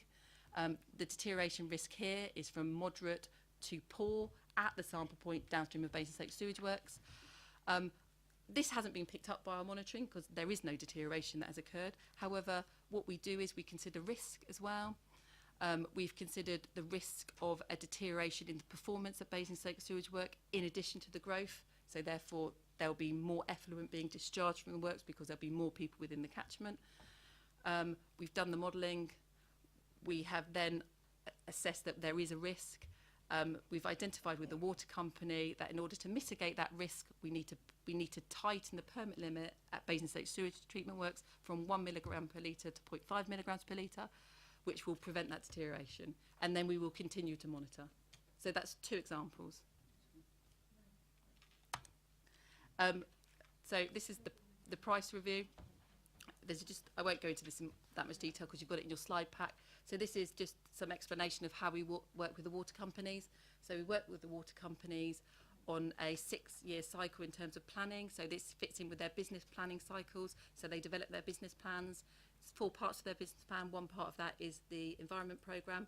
That's what we input into. So we help develop a water industry national environment programme as to where they need to make investment and improvements to protect or improve water quality. And then that is delivered as part of their asset management plan. So after we've done the planning, it goes to Ofwat, who are their economic regulators, we're the environmental regulators, and they then agree that they're allowed to charge those customers for those improvements that are going on, and then it's delivered over a 5-year cycle. These are just some figures about the price review. They're not about Thames Water, they're not Basingstoke specific, they're national figures. So this is since privatisation. These are the amount of money that has been spent in terms of the environment programme for the water industry as a whole. So what is currently being delivered is what was planned in the period review 2014. So the delivery period of that is called AMP6, and that started in 2015 and will go up to 2020. So they are the 2 schemes that I've already mentioned for Basingstoke to improve Sherburn St John's by adding in a new phosphorus limit and the tightening of Basingstoke's phosphorus limit. But as a country, it was 3.5 billion that has been invested by an industry as a whole, so not just specific. But and this is the resulting environmental improvements. So these are load contributions. So a load is the concentration times the volume within effluents from all sewage treatment works across the whole country. And this shows the levels in kilograms per year that have been reduced as a result of the investment on the previous slide. So we have ammonia. BOD stands for biochemical oxygen demand. It's linked in with dissolved oxygen within rivers. And then obviously the phosphates improvements there. But we still have a long way to go for phosphates, which is recognised. And I'm just going to pass over to Marie now quickly to add some information about our role within the planning process, and then we'll open up to any questions because I'm sure people have lots. Thanks, Emma. Just this section is just talking about our role in relation to water quality within development planning. It's not to talk about specific planning applications because Emma and I may or may not have been involved in those, and kind of the whole purpose of the session is an overview on water quality as a whole. So as I'm sure you're all aware, the EA are a statutory consultee for many things, and we have a duty to respond with a substantive response when consulted by a local planning authority. In relation to water quality, we are a statutory consultee under section Z7 of the DMPO, which is obviously very snappily titled, and this relates to major development which is proposing not to connect to foul sewer. We would not normally provide any comments in relation to water quality if the development was not proposing to connect to foul sewer. we may be consulting on a planning application for another reason, such as flood risk or because it's an EIA development, but if it's going to foul sewer, then we wouldn't get involved in water quality side of things. When we are consulting on something, on a major development that isn't going to foul sewer, we screen it internally. So our Sustainable Places team screen it internally to determine who best placed to respond based on environmental risk and thresholds. So for developments that are between 10 and 100 homes, or 10 and 99 homes, our Sustainable Places team wouldn't consult myself or Emma as a whole. We would put on a standard comment and advice about the requirement for a permit. We also would say that just because if planning permission is granted, it doesn't mean that a permit will necessarily be granted, and give advice. This is based on environmental risk, like we were saying earlier. It's so that we can comment and can really focus on those applications, large-scale applications that are going to pose more of an environmental risk. The environmental risk for those applications is normally assessed through a permit anyway, so that's why we focus on those developments that are over 100 homes. When getting a planning application in for developments of larger than 100 homes, we would look at the operational instruction we have internally about what's reasonable in terms of connection to foul sewer. So our operational instruction sets out that for every home it is reasonable to connect to a foul sewer if there's a foul sewer within 30 metres of the development. So for example, if there were a 100 home development and there was a foul sewer within 3,000 metres, it would be deemed reasonable to connect to the foul sewer. So we would be likely to object to that planning application on those grounds. We would also look at the planning application to see if the developer providing any kind of justification of why they can connect to foul sewer, and there may be all sorts of justifications, such as the fact that they might have to tunnel under a motorway to connect to the nearest foul sewer, or under a railway line and things like that. So we would take those kind of things into account when looking at the permit.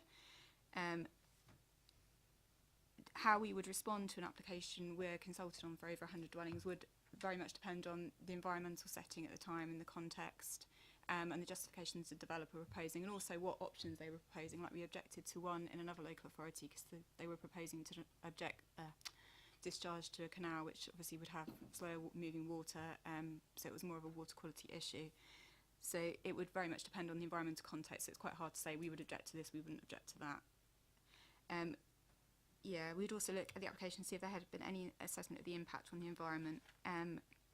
But it's quite important to know, as part of the planning application process, we can't prejudge the outcome of the permit application because sometimes there's differing information that's needed. And also just because, like I said earlier, just because planning permission is granted doesn't necessarily mean that we would issue a permit. And there have been cases, haven't there, where we haven't issued permits. So, I'm sorry. Yeah, just to add, so it needs to be environmentally acceptable in terms of the environmental conditions. So even if it wasn't, it was considered to be unreasonable to connect to the foul sewer based on practicality, cost, and sustainability. If it wasn't environmentally acceptable, then a permit wouldn't be issued. Okay, thank you very much for that. It's a very comprehensive presentation and a helpful overview. I've had a number of hands already. I will start with Councillor Frost. Thank you, Chair. I just have two very quick questions. The first one is thank you very much. It's a very informative presentation, but unfortunately, like some of my other colleagues around the table on both sides, my ward falls outside of this area. So my first question very quickly is how do I get information on sort of the other side of the ward, especially with a test? The test is covered actually by our Solent and South Downs area because of the way the watershed lies. So that would be our Solent and South Downs team, which are based down in Worthing, aren't they, now? We can provide you with contact details of their customers and engagements team. They should be able to find you the information. Basically there's my equivalent within their area that would be able to help you to provide that information for you.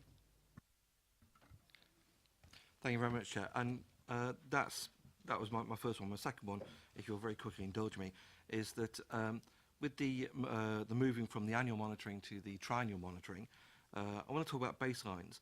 If you move to the triennial monitoring, how are you going to establish your baseline? So our baselines, of which we assess deterioration against, are set those based. So we, with river basin planning, we set we do a river basin plan every 6 years, and as part of that we have a classification. So the first plan that was issued in 2009, as I said, the baseline for that was 3 years. And then in 2015, the baseline for that is 3 years. So we'll always assess compliance against that baseline. So when, regardless if we do it year on year with the 2 previous years, when we take our next step, we will still compare it. So if there has been improvements from 2009 to 2015, we will take those improvements on board, and that would be the new baseline in order to assess no deterioration against. If there hadn't been any improvements, and in fact that there had been an actual deterioration, we'd obviously take action. But if it was the same, then the 2009 and the 2015 baselines would be the same. Councillor Frost. Thank you, Chair. Councillor Cubitt. Thank you very much for your presentation. With regards to the phosphates, I'd just like to read you something, and then I'd like to talk about where the sampling is, and I'd like to ask whether the sampling has changed, because on the Loddon. Because in our water cycle study, and I'm going to read it to you, even though Basingstoke sewage treatment works treats to a very high standard, the scale of the failure of the WFD phosphate target downstream is significant. The Phase 1 study identified the observed phosphate quality as approximately 6 times higher than the WFD standard for good status, and the modelling in this study supports that conclusion. And then it goes on to say that there's no conventional technology available. Now, that was in 2009, and we know we've been building thousands of dwellings per annum, and we know that our population has increased substantially. And we know that there, up till now, is no technology to reduce the amount of phosphates. What we do know is that Thames Water, despite having a permit up until 2016 of 1 milligram per litre, actually has been operating at below 0.5. So what I'm worried about is that you're assuming the 2015 figure downstream with the Thames discharge at 1 when they've actually been operating at 0.5 and less. And then you're doing modelling to evaluate increases in population and assuming that the status that you're picking up in 2015 reflects the situation. I'd love you to walk me through that in a bit more detail. I'm not going to answer real specifics on things, but I'll answer that particular one. So in terms of the downstream sample point, I actually have the data to hand here. So in the first plan, this is data from 2006-2008. The first river basin management plan was moderate status for that particular sample point at a concentration of 0.21 milligrams per litre. We also have that same sample point for the 3 years prior to the second plan, so that's 2012 to 2014. So this is a second river basin management plan, so this is the 2015 classification. And actually, we're still moderate status, but the concentrations are 0.18 milligrams per litre. So actually, we're fairly stable in terms of the concentrations at that sample point. Sorry, you've missed the dates in between 2008 and 2015. Sorry, am I understanding that you've actually missed the dates in between 2008 and 2015? I'm just giving you the concentrations for those 3 year periods prior to the classification of the 2 plans. But what your question was is that has the concentrations of phosphorus in the river changed significantly? And what I'm saying is no, they've remained stable over that entire period. So then I'm confused. Because I thought we were in breach by 6 times, and you're stating we're not in breach. What I'm saying is that we are at moderate status, therefore we are not meeting the concentrations required to get to good status. But what I'm saying is the concentrations in the river haven't deteriorated. So what I need to know is if you're asking questions about deterioration or about getting to good. So it's a combination of factors, and I don't want to play ping pong with you. When we had the first water cycle study, we were in breach of the directive 3 times. right? And that was when the Thames Water was permitted to discharge 1 milligram. Their consent, I understand they've been operating at less than 0.5. That's what we were told by Thames Water. And we were also told in 2015 that a couple of times they had to ship out their sewage from Chinham Sewage Treatment Works in lorries. I've got an email to that effect, in order to make sure they weren't in breach of their 0.5, which is a voluntary limit that they've placed upon themselves because they're aware of the fact that there's not enough water to reduce the concentrated phosphates that go in at Chinham. So I'm confused, if we were in breach, why you keep on referring to the fact that we're moderate status when, as far as I was aware from the Water Cycle Study 1, we were already in poor status with regards to the phosphate levels. The sample point downstream of Basingstoke has always been moderate status, and it is still moderate status. The work that we've done in order of determining the level of risk is basically the permit has been tightened from 1 milligram per litre to 0.5 milligrams per litre to lock in the overperformance to ensure that there is no deterioration within the status class from moderate to poor. So I just asked one last time, does that mean 6 times, if you're in breach of the water framework by 6 times, does that still mean that you're moderate status? The current class to get to good for that sample point, because all phosphorus concentrations are site specific. They're based on alkalinity of the water and also the altitude. The target for the phosphorus for good for that sample point is 0.082. And we're currently under the second river basin management plan, and obviously we've explained that we use 3 years to classify that, at 0.18. I can't quite work that out in terms of how much extra, but I don't think it's 6 times. I think possibly we've moved on past the first water cycle study and the work that we've been doing. Is that because you're now incorporating the sample data from upstream with the sample data downstream, or would that have always been included in the calculation? We have always only looked at the downstream sample point because that's the one that's impacted by Basingstoke sewage treatment work. The upstream sample point is obviously at high status and is unaffected. You said you did a calculation, you amalgamated both samples and then you worked out a mean, and now you're contradicting yourself. No, we worked out a medium, not a mean. And what I said is that when we do investigations, and this particular scheme that's in is to protect the status of the downstream sample point, we look at water body and we look at sample point deteriorations and risk of. So this scheme specifically is about maintaining the moderate status at the downstream sample point and preventing it from deteriorating to poor. The water body, in terms of phosphorus, will probably remain and has remained at high status unless for some reason the upstream sample point deteriorates from that high status. If the upstream sample point deteriorates from high status, that won't be because of necessarily growth within the catchment. It would probably be because of other diffuse sources such as agriculture. I'll go to... You made a reference to the reports and the budgets cuts to the Environment Agency. Has there been a cut in the amount of money that the Environment Agency has got, or has there been a reduction in the increase of money that is being awarded to your department? I'm really sorry, I can't comment on that because the budgets are just outside my area. So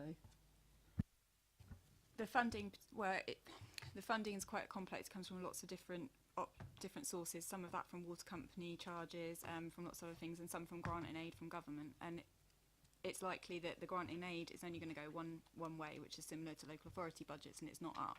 So that's why we're looking proactively in terms of the strategic monitoring review about how we can be smarter and think about it in advance rather than go, oh, what are we going to do? So that's kind of the context behind the strategic monitoring review. there's a trial going on at the sewage treatment works, which is taking place in 32 places around the country. And for some reason, the Basingstoke-Chinham sewage treatment works trials has been halted, and the data available for that. And your colleague, Julia Simpson, has been dialoguing with our MP to find out what's going on. I wonder whether you could update us on that trial, and specifically the going back to the consent flows. The assumption that you make is because we've reduced the consent flow from 1 to 0.5, there's headroom in there to deal with additional housing. And I go back to my earlier question, is if the Thames Water are already operating at 0.5 on a voluntary basis, where is the headroom for additional housing on that statistic? I really think we're entering into very specific territory here, so I think it would probably be easier if we continue the dialogue outside of the meeting and pick up anybody else's questions. But just to answer your questions about the trial, Basingstoke Sewage Work has been as part of the trials that have done nationally for the whole of the water industry, and it has been agreed that they will still be delivering what they should be delivering, but that delivery is delayed, and they have given reasons for that. I can't tell you what they are at this point, but we can provide that detail because they have shared that with us and we have accepted it. However, their contribution to the trials will be made and will be included, and it won't delay the output. But they also did deliver at Cirencester, which was another trial, and they delivered at that works in terms of their contribution to the trial. So. In terms of delivery of the trial, what do you mean by that? What I mean is the fact that all the water companies as a whole are delivering a variety of different technologies to try and look into ways of reducing phosphorus in effluents. They might be new technologies, they might be existing technologies, and it dependent on the size of the different works. So it would have been agreed that all the various different companies would have tried different things at different works. So when I say delivering their part, is they, as part of the wider phosphorus trials across the country, had two sites. They had Basingstoke and they had Cirencester. Unfortunately, they haven't delivered as they should have done at Basingstoke. We have asked questions as to why. They have responded. We can provide details on that outside this meeting. All I was saying is they have actually delivered for their contribution to the trial as part of Cirencester as well. And actually the contribution that they have made to the overall trials will not delay the delivery in terms of the outputs of the report that are due towards the end of the summer. I think that would be helpful if we could get that additional information outside of the meeting. That'd be really helpful. Question. We're very peculiar in Basingstoke in that our sewage treatment works is extremely close to the source, and that's the biggest problem with Basingstoke. I'm not trying to teach you how to suck eggs because you're the expert, not me. But are we, because there's not the water flow to dilute because we're too close to the source. In terms of comparisons, in terms of benchmarking, I accept in the Thames Water Basin there are a number of water sources that achieve poor status. But in terms of where we are, because of our position in terms of the source of the water, where do we lie in terms of severity of situation in relation to phosphates and additional housing? Again, quite a specific question, which I can't answer. I think we need to have a dialogue outside this. But what I can say is, obviously, I provided the map of where we're failing to meet good status, and a lot of that map, not very much of it was green. It's all predominantly in the southeast. There's a huge amount of housing that needs to go in a lot of localities. In terms of Basingstoke being very specific in a large discharge in a headwater, actually, it's not particular to Basingstoke. There are actually a lot of really, really large sewage treatment works at headwater streams. A couple of other examples are Gatwick, Crawley sewage treatment works on the top of the Gatwick stream, Slough sewage treatment works into the Boveney ditch. There's no, so actually it's not uncommon. It's very, very common for large sewage treatment works to discharge into headwater streams. But I think Well, it's not poor status. We've already discussed that. It's not poor status within that water body. Well, it's poor status for fish, but it's not poor status for the phys-chem elements that we've been discussing.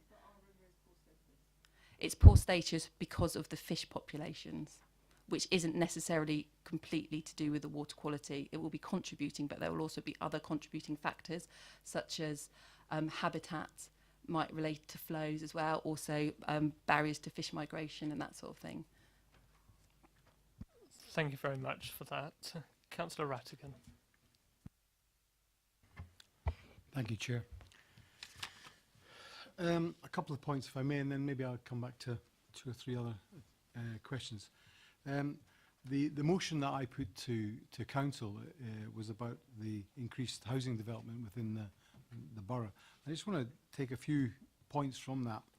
You allow permits to discharge into our water courses. I want to understand how you monitor it before you issue that permit. Do you do a sampling beforehand so as you know that the water quality is good and could allow a flow into that water? And what do you do after the permit's been allowed and once the discharge has been made? Could you just explain how that works? It's quite a large question that you've asked, actually, with a lot of explanation with quite limited time. So again, we'll take it away as an action, but I'll really quickly and briefly describe it. So when we set our permits, we use existing, often they're new permits, so we might not necessarily have monitoring data on what the flows is, but sometimes they're variations to existing, so we do have information, especially for the large sewage treatment works owned by the water companies. What we do is we use our environmental monitoring data that we collect, and we use that to set those permits, and we do it based on what the river needs are. So our permits are river need driven, and the way that we calculate permits, I can explain separately. I've got a lot of literature and stuff that I can provide you on that. Okay. That's helpful. Thank you. Councillor Rattigan. Sorry we are having increased developments I've already outlined. How do you monitor things like hard water runoff?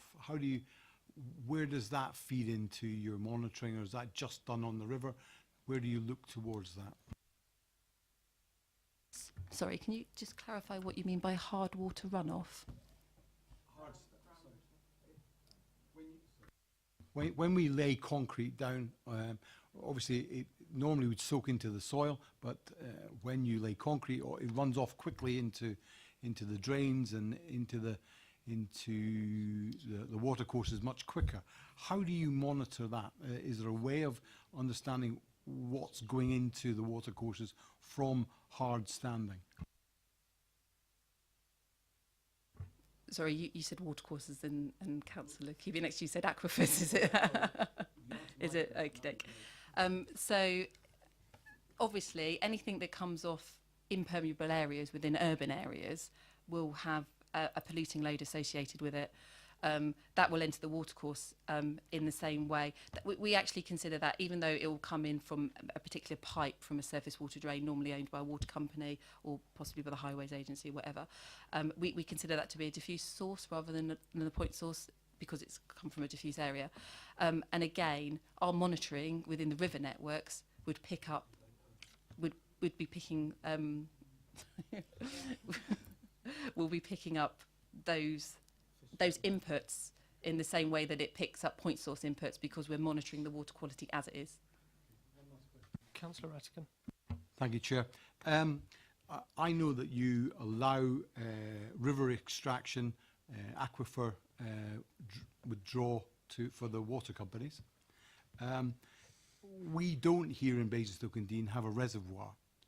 Do you do any further future planning to direct us as a council, as an area, on where we should be drawing our water from?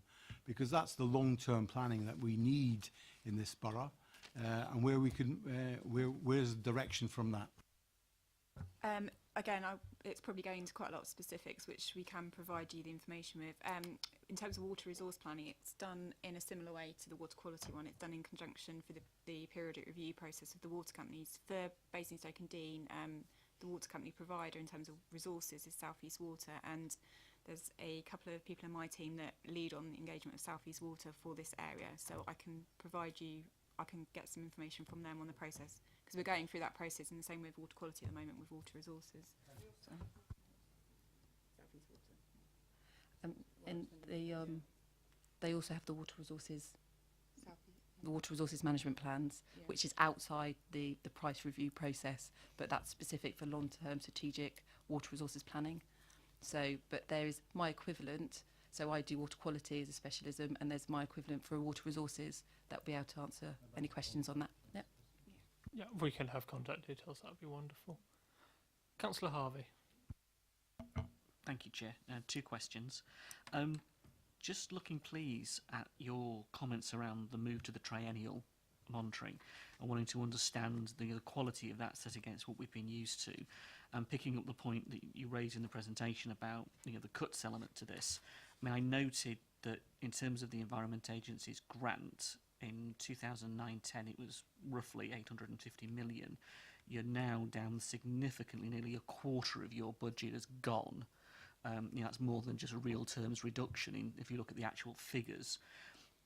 What's driving that? Is it being driven by that? In which case, is that affecting the quality of what you get from the triennial? Or does the triennial still give us the quality that we're looking for in the context of the monitoring? In terms of the triennial review, one of the risks that was considered was, is the data going to be up to date to base our classifications on? But actually, because the data was used on kind of three-year rolling average, some of it was already quite out of date anyway. And some of the samples, not particularly in Basingstoke, but some of the sample points, say for fish, the surveys were only done every 6 years, so there's always the chance that the data will be slightly older. But the monitoring's still carrying on, it's just the classification's not being done every year. And that kind of freeing up that time every year means that we can focus on the outcomes and trying to work out where the actual issues are and what we can do about them, rather than reclassifying every year and changing the baseline that we're working, changing the kind of what we're working from each time. So it's about being more efficient and focusing on outcomes rather than just the reclassification. I think that's a really helpful point, actually. Councillor Harvey. Sorry. Can I just add to that as well? It's the fact that sorry, we're not used to the point is that obviously, because this is done nationally as well, there needs to be nationally consistent key messages. So that takes up a huge amount of resource, just saying what things are, rather than actually saying how we can improve things and spending our time on actually investigating why they're why they are that way and what we need to do to remedy it. So it's just generally freeing up much more resource nationally and locally to actually do those investigations. Councillor Harvey. Thank you, Chair. That is an interesting answer, which leads on to my second point, really. We've got our local plan that runs through to 2029, and we're looking at the growth of Basingstoke in that context. I'm interested in the fact that obviously it's the water directive. We're talking about a whole framework given to us and implemented through the EU.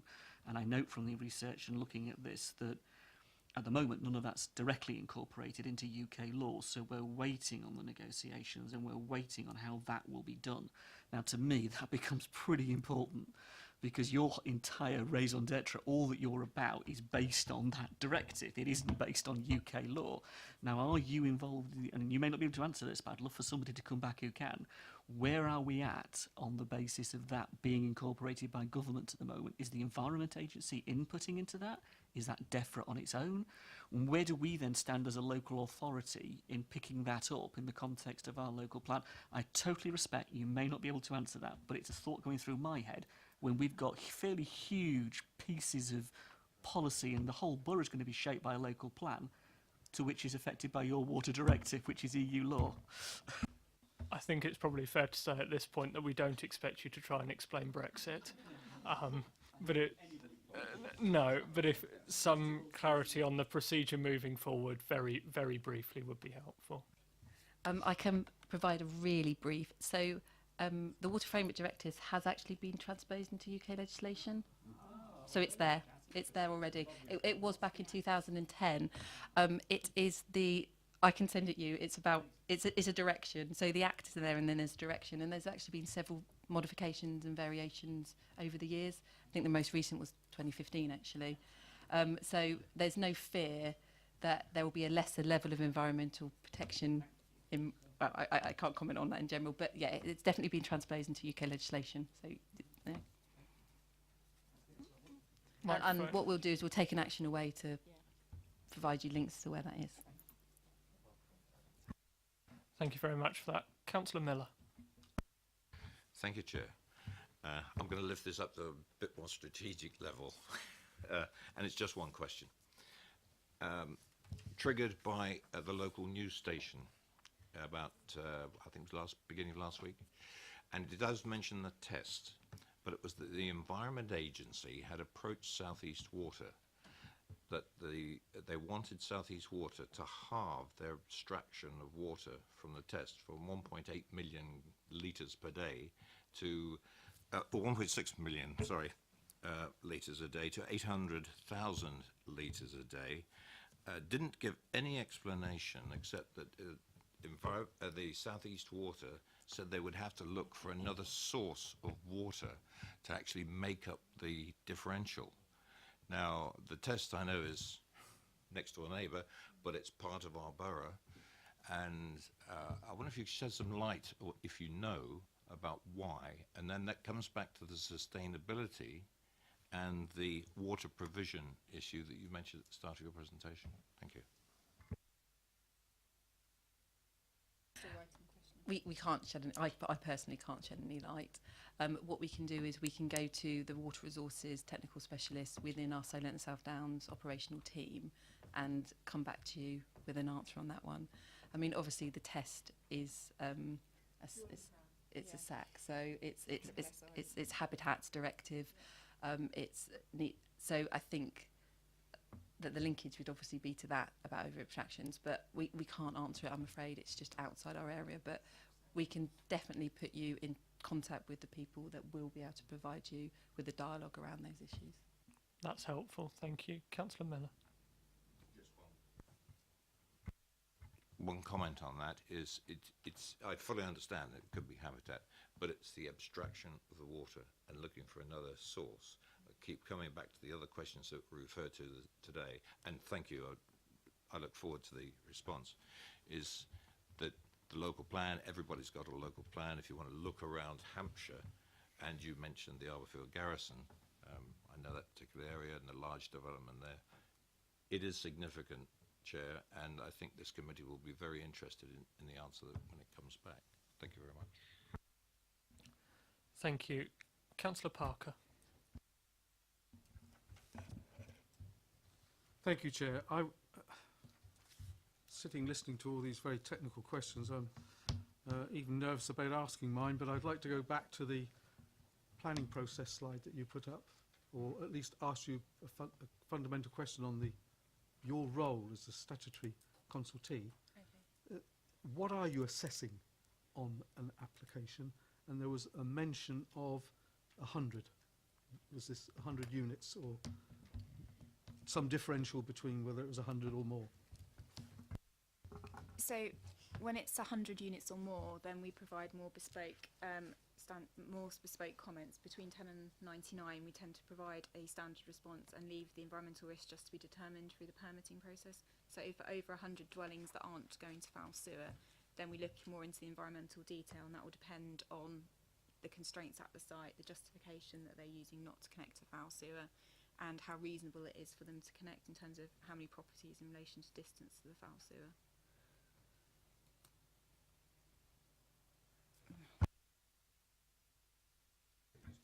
Yeah, I don't know how I would. So how, within the borough of Basingstoke, do you receive then, are you notified of all applications, or is there a filter before they're notified to you? There is a filter. We are only notified of those that we're statutory consultees for, and that might be on water quality grounds, or it might be on flood risk grounds, or because they're EIA development. So the local authority, we have a there's a guidance document on when to consult the Environment Agency, and that's based on what's in the DMPO. So the local authority, in terms of screening their planning applications on what to send us, would use that process. And then when we get the application to the Environment Agency as a whole, we have our own planning team that then filter it down further. So the local authority would send us developments of over 10 houses not going to foul sewer, but our own internal screening process that would then reduce it down further to look at environmental risk and where we can have the biggest input and have the least impact, so that the development has the least impact on the environment. So it's kind of a two screening process. There's one at the local authority based on when we're statutory consultees, or for flood risk as an example, whether they can provide their own standing advice. And then there's another screening process when it gets to the Environment Agency that our own planning team do to work out whether they can provide those standard comments, or it needs to come to specialists such as Emma to provide those more bespoke comments depending on the risk in terms of the site constraints and things like that. So what the environmental situation is. Councillor Parker. And if there's a known large development within the borough, but that development is maybe broken into different parcels of land that may well be possibly not 100 dwellings, are you taking an individual assessment of that application, or is there an overview knowing the area that's being developed? It depends very much on how the application comes in. If it comes in as an outline application for the whole site, then yes, we would take that into account, and then it would be factored in at the reserve matters application stage. But if it's little individual ones coming forwards, we don't do that because you don't know cumulatively they're all going to come online and when they're all going to come online. So we don't tend to. We might be involved in relation to the local plan stage, but not necessarily in terms of those cumulative developments coming forward. And can I just ask, in terms of the applications that are forwarded to you, would I be right in saying that won't include permitted developments, office conversions to flats?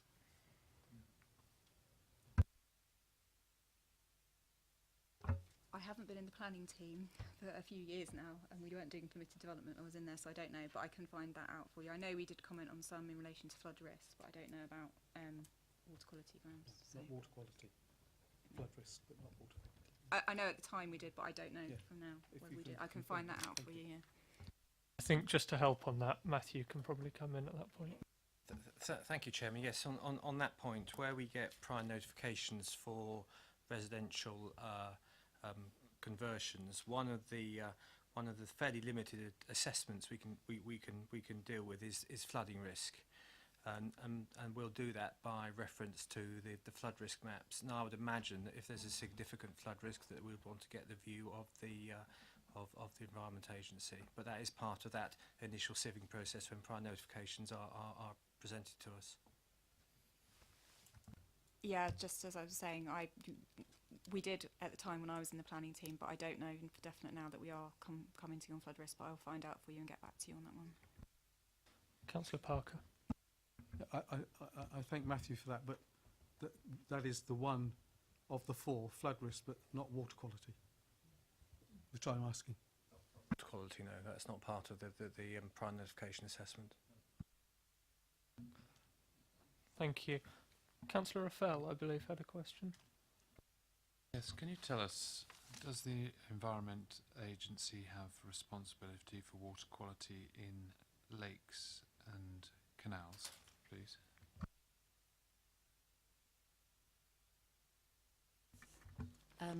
Lakes and canals are water bodies under Water Framework Directive, and therefore included in terms of the classification for the River Basin Management Plan.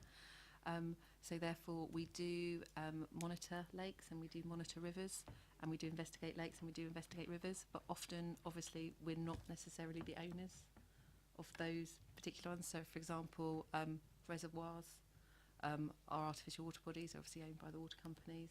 Lakes can often be privately owned, and canals are often owned and managed by various different trusts. So we do the monitoring, we do the investigating, and we work with whoever it might be in terms of making any improvements that might need to be done as a result of those investigations. Thank you. Councillor Miss James. This may be a really stupid question as a townie, but I just wanted to ask. So in relation to classifications, in 3.3 you talk about 3 water bodies being poor, and and it relates to fish. Isn't that a bad thing? I mean, in your presentation you sort of dismissed it because it was fish. Is it because they die? What is the what do you mean by that? As a town, I just want to understand what you mean by that. Is it because they like the water, or they don't like the water, or what's that mean? Sorry, I didn't mean to sound dismissive over.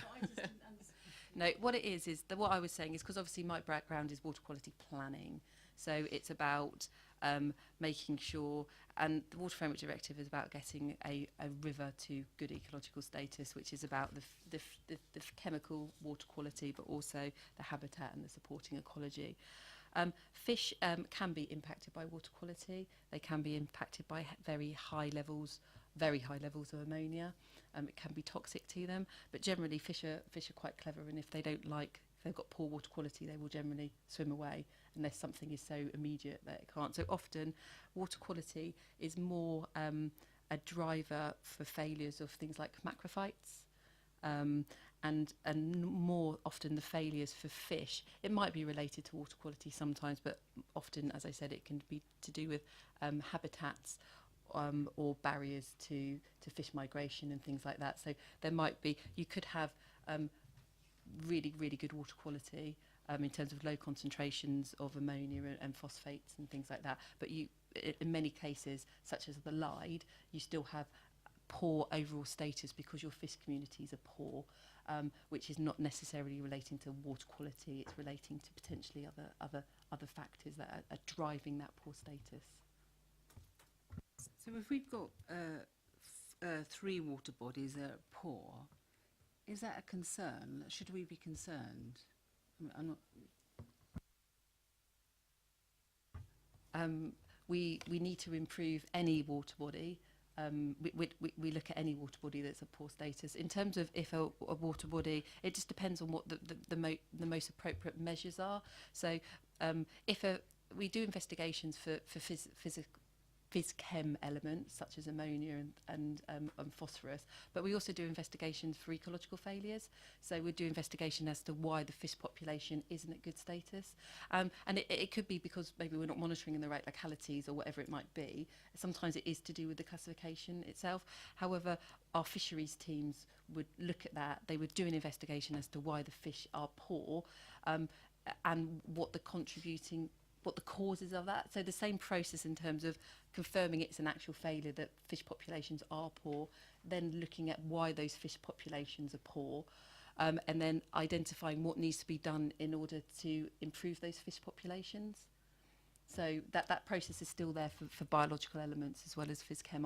I generally speak about chemical quality because I'm not a fishery. We have fisheries officers that do the investigations. They wouldn't be done by me. I suppose I'd quite like to know a bit more about those that are poor, really. But I'd also quite like to know about the banding. How do we get from a moderate to a poor? Is there a lot of gap in between, or is it how does it measure? I don't quite understand that banding process. Again, we're really happy to provide you with as much information as you want outside the meeting. But in terms of bands, I can talk about water quality chemical bands. So, for example, it is as simple as there is literally a banding for each one. So I'll give ammonia as an example because it's simple, because ammonia standards aren't site-specific like phosphorus. So in terms of we monitor the concentrations of ammonia at a particular sample point, and then we'll give it a class in terms of high, good, moderate, poor or bad. An example using ammonia is if it's 0.3 or above, then that is high status. So we've got very low concentrations, and this is milligrams per litre. If it's above 0.6 but below 0.3, that is considered to be good status. If it's from 1.1 to 0.6, that is considered to be moderate status. If it's from 1.1 to 0.5, that is considered to be poor status, and if it's anything less than 2.5 milligrams per litre, that is considered to be bad status. And I can't describe the fish classifications because I'm not a fisheries officer, but that's how. So it's very, and those standards are set out within the directive as to what we need to achieve in terms of concentrations, and they're derived by an organisation called UK TAG, and they're based on the ecology. So the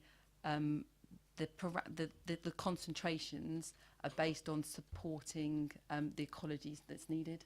So if you've got too high concentrations, then you won't be seeing the invertebrates and that sort of thing. So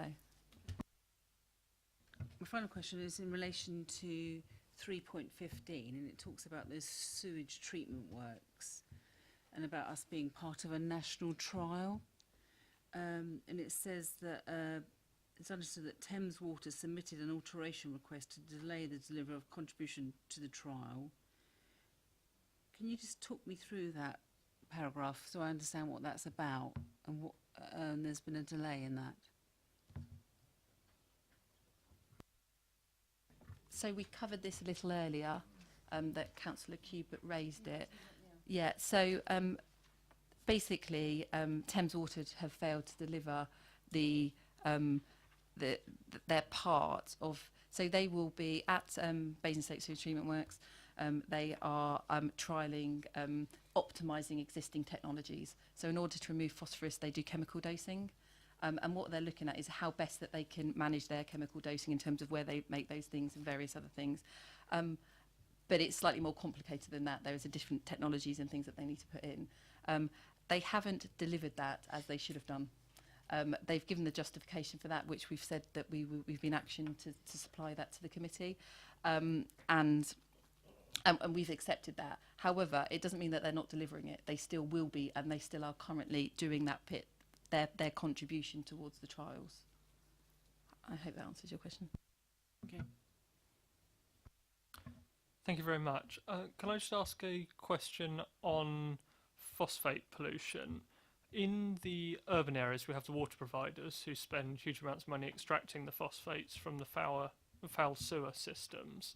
But in the rural areas, we've got particular issues with septic tanks, in that septic tank seepage is contributing to the phosphates in the water courses. What's being done about that? So that's obviously quite site specific. So in areas where there aren't foul drains, you do have individual packaged sewage treatment works, and they do not remove phosphates. They will remove an element of phosphates based on the sort of like the settlement that they offer. In terms of, that is acknowledged, it is recognised, it's recognised in our monitoring that there are sources from, it's again considered to be diffuse inputs to rivers. Where we think it's particularly a problem, things like our environment management teams and our environment officers will go out to areas where we've been highlighted, where there might have been as a result of an incident. So at packaged sewage treatment works, there's been a problem and it's resulted in a pollution incident. So that might trigger a campaign around that area. And there is, that's just like one example of what we might do, but I think I'd need to get back to you on more. Thank you for that. I mean, there are certainly, I appreciate it's site specific, but there are certainly issues in the borough related to that. Are there any plans to try and ensure that septic tanks are registered so that as the Environment Agency you understand where those septic tanks are and then can put in appropriate management plans for areas?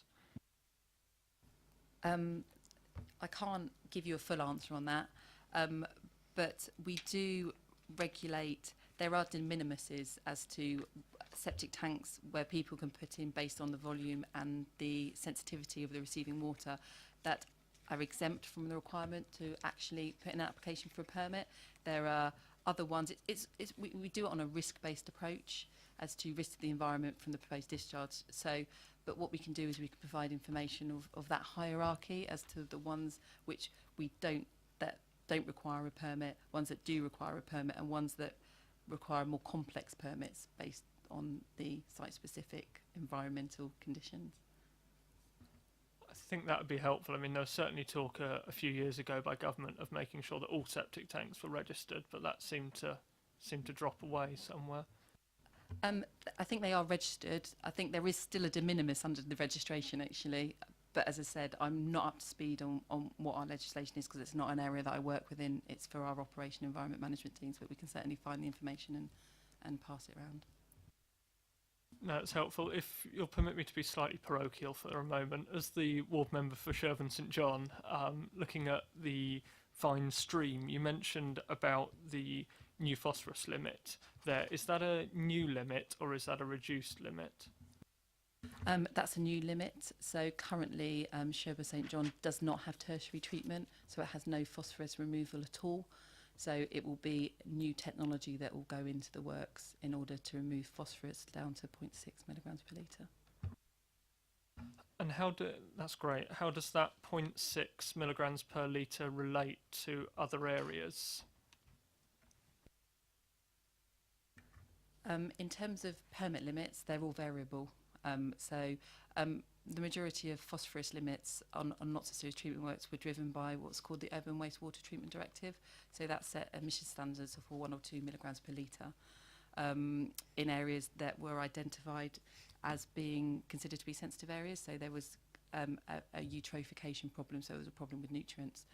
That we've moved, we still sometimes put phosphorus removing in for those reasons, but actually now more likely we put it in order to achieve Water Framework directives or the contribution that sewage treatment work is making to the phosphorus load within the river.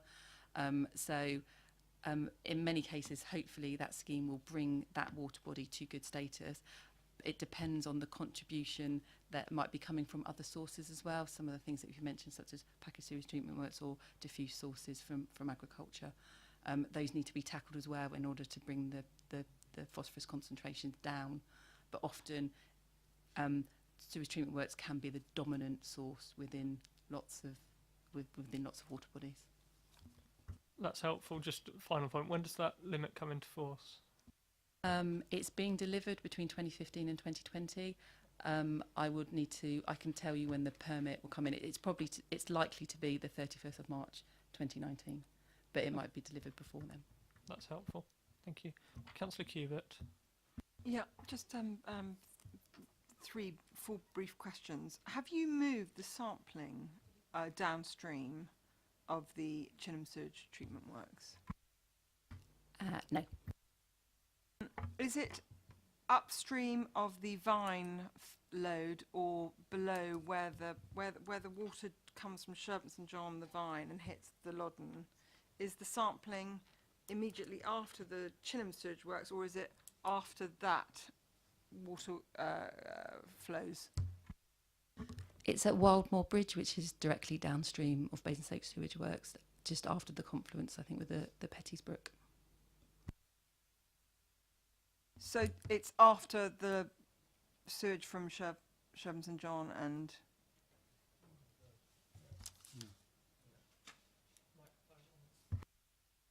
No, sorry, Sherburn St John is a different tributary. So Sherburn St John goes into the Vine stream, which goes into the Bow Brook, and the Bow Brook then goes into the River Loddon, downstream of the confluence of the Lyde, and the Basingstoke sewage treatment works discharges directly into the Loddon sewage treatment works upstream of those confluences, and the sample point is upstream of the confluence with the Bow Brook and the Lyde. So do we do we have a sample? Are you doing samples once the Bow stream goes into the Loddon? I would need to check our sampling programme.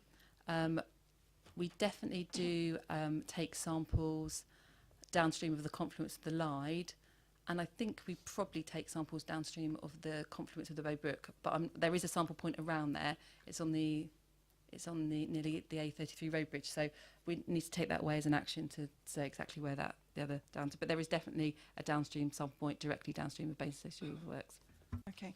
2 other things. The macrophytes and diatoms are always kind of cited by your industry as the canaries in terms of indicating that there's problems.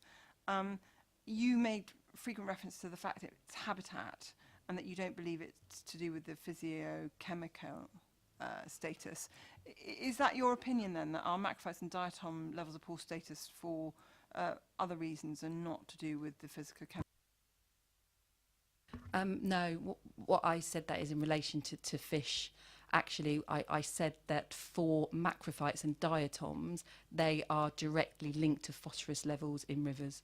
So, for example, for the Sherborne St John example, we have evidence of failing macrophytes, and we're very, very confident that that's failing. Therefore, we're very confident of an ecological impact, and therefore that evidence is what is the weight that has driven the improvement scheme at Sherborne St John.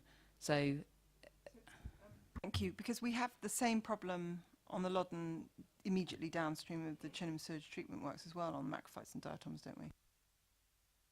yep, you do. You're feigning for macrophytes there as well. Yep.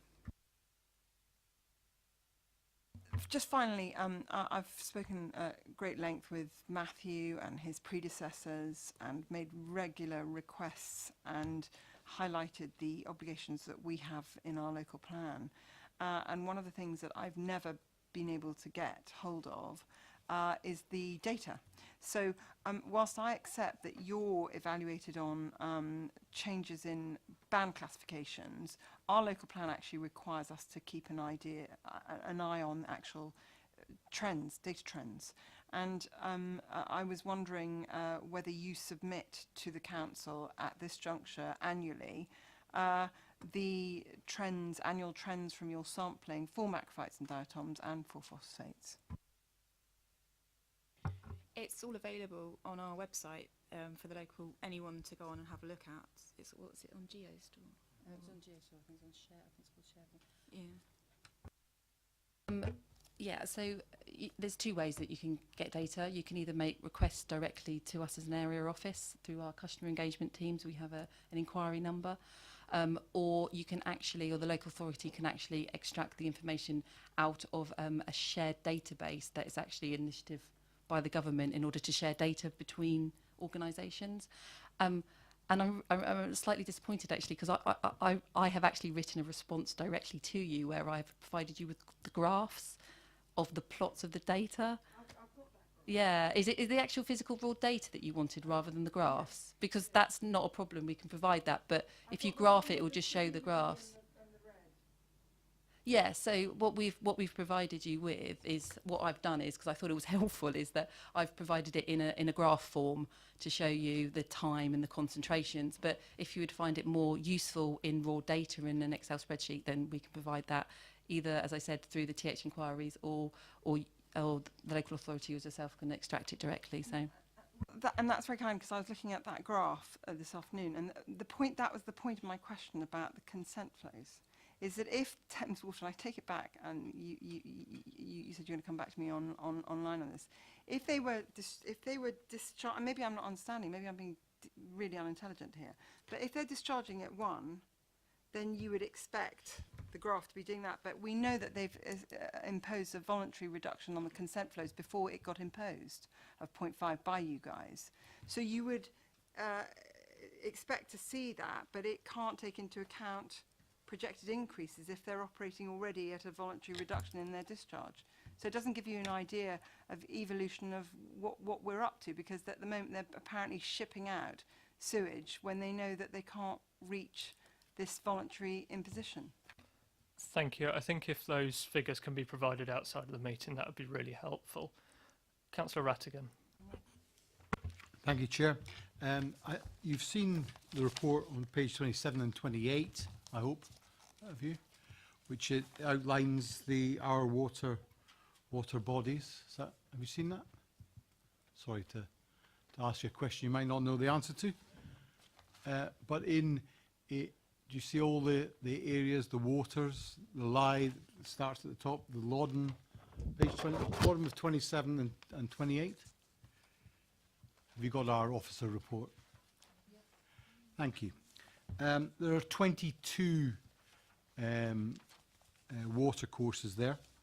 Can I have a map, or can we all have a map of those monitoring points on all of those rivers? It might be useful for us all to know at which point our water courses are monitored. I think that might be useful going forward.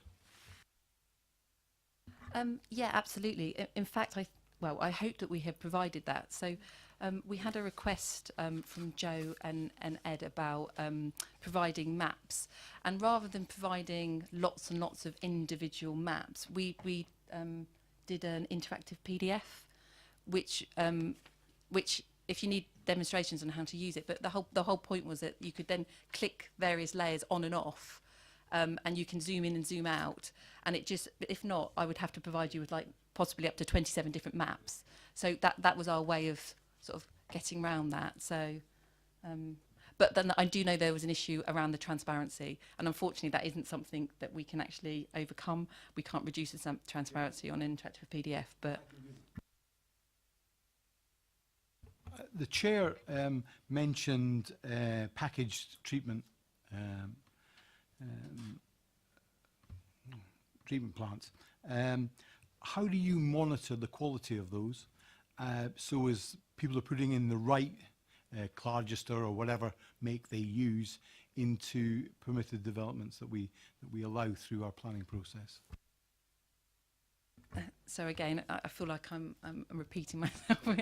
No, not in terms of answering questions, but I can't give specifics because I don't work within the operational environment management teams that regulate these facilities.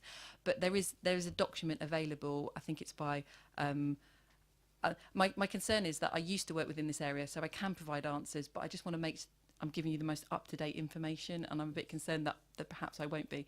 But there's a document called Flows and Loads, which basically says how you can size a packaged sewage treatment works relevant to this size of the population that it's serving.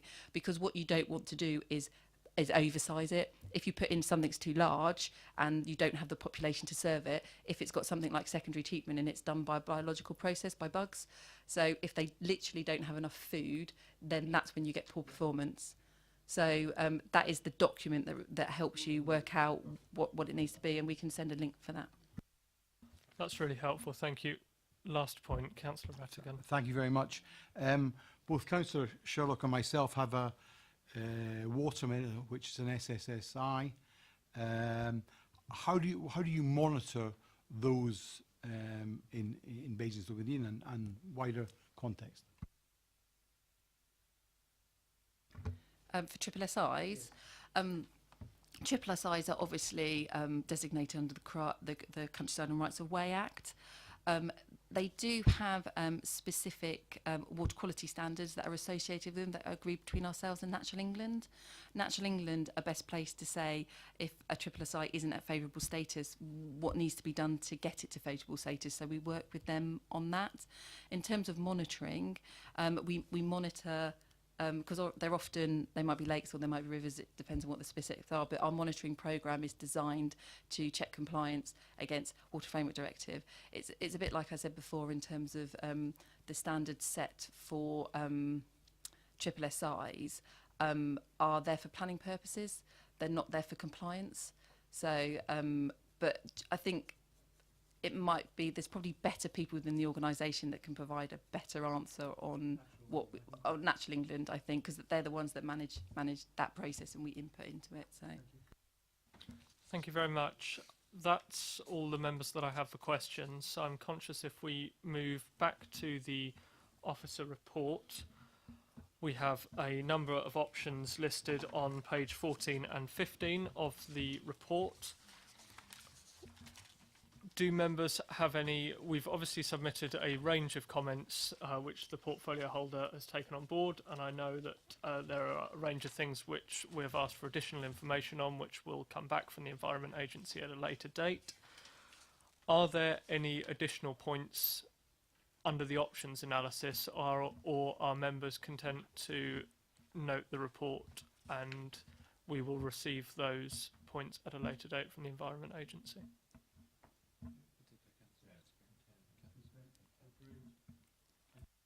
Okay, if we're all content, I'd say thank you very much for attending. I would suggest that we take a very brief comfort break for members while we change items. 5 minutes. Thank you.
Could I call members back, please? We have had 5 minutes.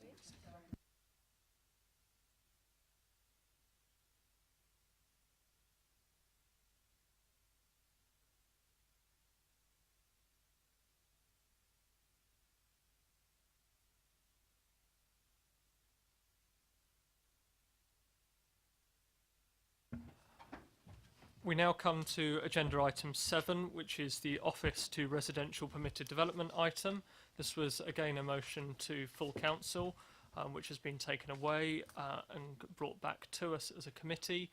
I believe that Councillor Raffel is going to say a few words of introduction. I think at full council I said I welcome this, and I do welcome it. As a local planning authority, it's our duty to monitor the quality of the builds that happen whilst we are the councillors. And this new piece of legislation, which certainly some of us think has brought marvellous opportunities for creating new homes, may well have caused at the same time some unexpected situations. And as local planning authority, it's important that we ascertain whether they require intervention either at a national level or whether we can achieve something at a local level. What I invite you as a committee to do is to reflect upon the piece that's been written, and if you feel that more work should be done or particular direction we should go, then make some suggestions, and then of course we'll go away and pursue that and bring it back something later in the year for you to consider. But I'm not suggesting for a moment this is job done, thank you for the motion. I'm saying this is very much something that perhaps needs to be looked at a bit further, and I'm looking and listening to your thoughts. All I'll say to you is there will come a point when I'm going home, so and I will just leave you to it. What I would say to you is you know, make constructive points, and we'll work that back in and then come back later in the end to see if we've achieved what you've suggested for the further report or something. Thank you, Councillor Raffel. I'm going to pass over to Joe Bromley to introduce the paper. Thank you, Chair. I don't want to say too much, really. Councillor Raffel already kind of set the scene with that. We were initially going to just bring you a paper really asking you what you wanted on the back of the motion, but we thought it would be useful to bring you some audit information as well up front so that we've got that. As Councillor Raffel said, there's a lot of positives about permitted development rights. Obviously, it's made a notable contribution to our land supply position. It's already delivered nearly 300 units. There are a potential other 600 units potentially in the pipeline with this permitted development right. So it will continue to have a role in our land supply and deliver units. There's also a positive contribution in terms of the economic situation. The fact that I'm sure you're all aware that we have a large stock of vacant office buildings, and it's also had a very positive benefit in taking away some of those units, putting them to other uses, ones which weren't really, well, they were unoccupied and they weren't meeting current business standards. So there's a number of benefits from that point of view. In terms of the other headlines of the audit information that we've done to date, obviously there's the numbers. There's also information there about where these have tended to happen. So there's 2 maps in the appendices, Appendix 2 and 3, which shows mostly there's been a clustering in the town centre, in Basingstoke town centre. There have been some others in the strategic employment areas, particularly Brighton Hill, and some others spread around, but there's mostly been in the town centre. The other headline relates to the size of the units that have been created, because that was particularly mentioned in the motion. From the information that we've looked at to date, it shows that the standards generally have been in line with the national space standards. That's not always the case, particularly with the studio flats, but on the whole, it's in line with the standards. That's an interesting conclusion to date. But the other thing really that I just wanted to emphasise was just putting this in the kind of national context, which is what the paper aims to do. Obviously, the government brought this in as part of their agenda to maximise housing delivery. So it's part of that, taking away the burdens of regulation as the government sees it and creating more certainty. So there's not a great deal that the council can do in terms of permitted development rights. And this is already being talked about by Matthew briefly earlier, about that we can only comment on certain issues like the flooding, noise, contamination, highways. Those are the only 4 issues that we can look at. So it's worth just bearing that in mind as we talk this through. Thank you very much for that introduction. I would ask members to consider the paper which has just been passed around, which I believe was submitted from Councillor Harvey. and I wondered if Councillor Harvey wanted to make any points on that paper. If you'd like. Very happy to do that now. On the back of 3.5, point 3.5 of the report, and the report raises a considerable number of issues around building regulations. It talks about fire issues, cladding and other elements, and of course that's very prescient in terms of what's happened recently, the tragedy of Grenfell Towers. I appreciate that a motion has been tabled at full council this week on that regard for next week's meeting, where a particular point is raised regarding the Secretary of State, writing to the Secretary of State to give this council and other authorities, local government, extra powers to compel inspection of private landlords, and the motion speaks for itself. I hope everyone's had a chance to see that. What we very much want to raise here is this paper draws out a particular series of points. They're not just relevant to permitted development buildings, but they're relevant beyond that as well. But the all-party parliamentary group has actually received evidence relating to a number of areas where we think this committee's view would be very important, and we make commentary on what we've presented to you as, I think, important areas for consideration. That we'd like to see taken forward to full council alongside the motion that's been put to strengthen and to actually contribute to that, because I think it isn't just about an inspection regime. It's not just after the fact. We're talking about matters that are relating to beyond that. Building control, fire regulations, regulations that govern the standards of properties. All of that is incredibly important, both residential and commercial. And in many respects, the evidence was that they haven't kept pace with safety, design and construction methods. Permitted development legislation has in some respects undercut those because it's outside of certain responsibilities. And they also have the ability beyond that to go beyond our inspection regime to outside external consultants and outside external inspection. There's a lack of accountability in terms of contractors and subcontractors, in terms of lowest cost denominator, the whole idea of how the process works in terms of procurement. All of those areas are incredibly relevant to what's going on at the moment.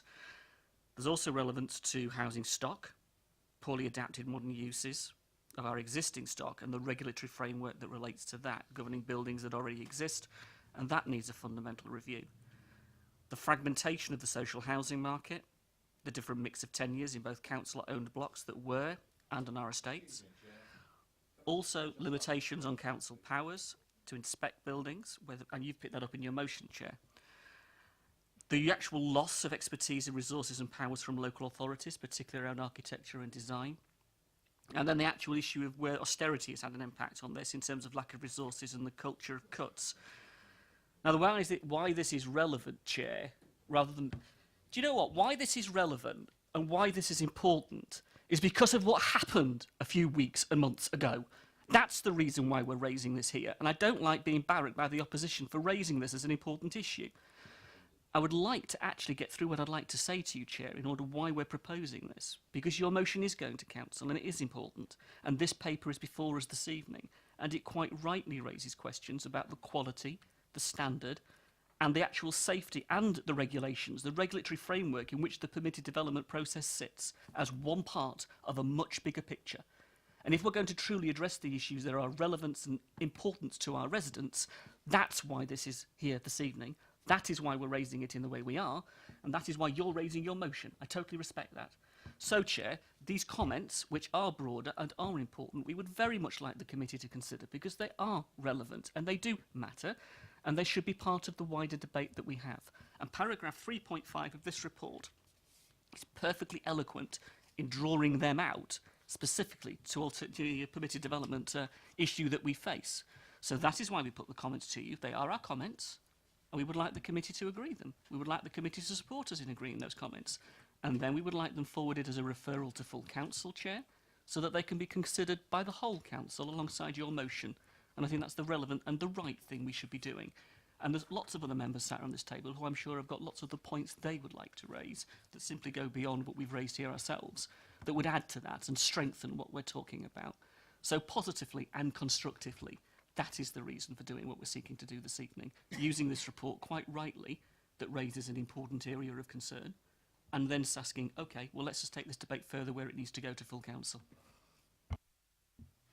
Thank you, Councillor Harvey. I don't think, certainly from my point of view, that I would devalue this paper in the slightest. I think it's a valuable point that you raise. You and your fellow councillors we're all members of this committee, and you're completely entitled to make whatever representations you wish to this committee, whether those be in writing or, you've helpfully decided to put this in writing to us. Alternatively, you could have just made these points to us off the cuff this evening, but it's helpful that you've put it in writing so that we can all see them for clarity. The slight point that I'm struggling with here with this is they're all points which I'm sure you feel very strongly about, and that's absolutely fine. But I do feel that there is a motion going to council next week, which I've proposed. But I think this could be something which is taken at full council. And I think this is something which could be, if members feel strongly about this, there is a motion going. It is perfectly within members' rights to amend a motion. And that would absolutely be within council procedure rules. But I don't know of any mechanism by which the committee can recommend something to council. And I think the motion's coming anyway. That's on the agenda, and I think it's perfectly well within your right to raise these issues on the night at full council.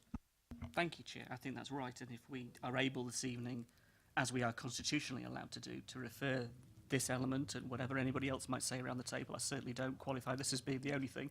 Let us refer this to full council, exactly as you say. Let it be part of the debate at full council, as you say. The Mayor can quite happily facilitate that, and then we can genuinely take those issues in the way they should be. So thank you, Chair. I appreciate that. If we're able to refer this to full council as the item, after the debate, that would be very helpful, Chair.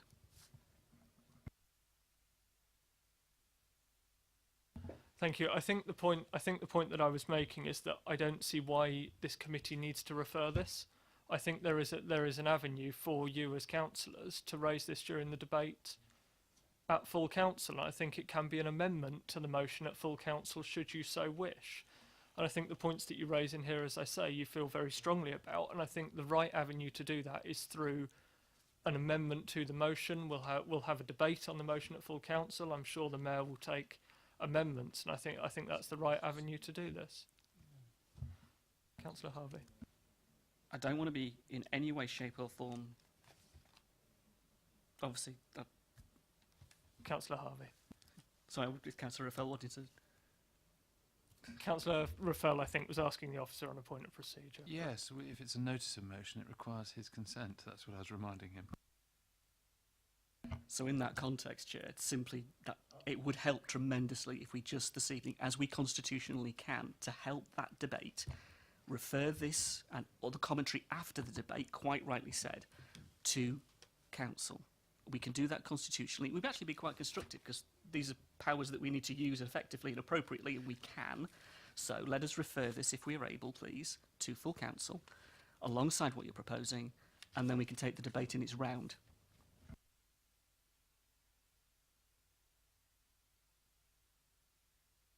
I think the point that I would make on this is I believe the right way to do this is as an amendment. I think it is right for all members of the council to be considering this in the context of the whole motion. I don't think it's for this committee to prejudge the view of full council. I really do not. And I think, by making any recommendation of this committee to something which is going to full council anyway, I think in the instance where a paper wasn't going to full council, perhaps it would be for the role of this committee to look at doing that. But in this instance, the item is going to full council in any event, and I think the right way to do this is through an amendment, because I do not believe that the members around this table with the best of intentions should be trying to steer full council in a way in advance. I think it's right to have, though, the discussion open and frankly with all 60 members of this council next Thursday. Councillor Parker had his hand. Thank you, Chair. I just want to check on the protocol with regard to a proposed amendment to a motion at full council. Does protocol allow a individual councillor or group of councillors to circulate a proposed amendment to a motion prior to the council meeting? If that is possible, then I think in view of the detail, technicality of what is in front of us, that would probably be the best way forward. Thank you, Councillor Parker. I believe that we can do that, but I will check with the officer.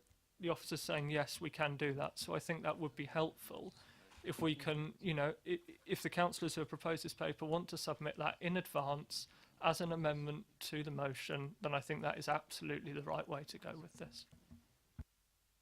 Councillor Harvey. I'm clearly obviously talking here about the process that we have in this committee. At council, in a very short space of time, in a very constrained constitutional environment, we're going to be debating a very important issue with a considerable amount of detail. If we do this justice, which is what I'm actually asking for by the referral, that will give us the ability to have a better conversation than simply a absolutely constrained amendment to motion debate at full council. That is the point. We can achieve that through a referral of the item that will then allow the mayor to give us the ability to have that debate. Now, we can go through the bog standard constitutional process, and I think that would be debilitating to the issue that we obviously care about, and I'm not suggesting that we don't. Hence the proposal, really. If I'm falling on deaf ears, I'm falling on deaf ears, and I'm sorry about that because I'm disappointed in that.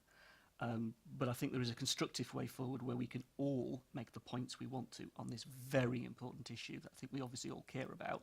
Therein, the referral, I think, would help constitutionally than getting into a bit of a doodah over 5 minutes here, 3 minutes there, or a negation of your motion through an amendment, a legalistic view of it, rather than actually the substantive, which is what we actually want to care about, the actual substance of what we're talking about, rather than some constitutional ding-dong.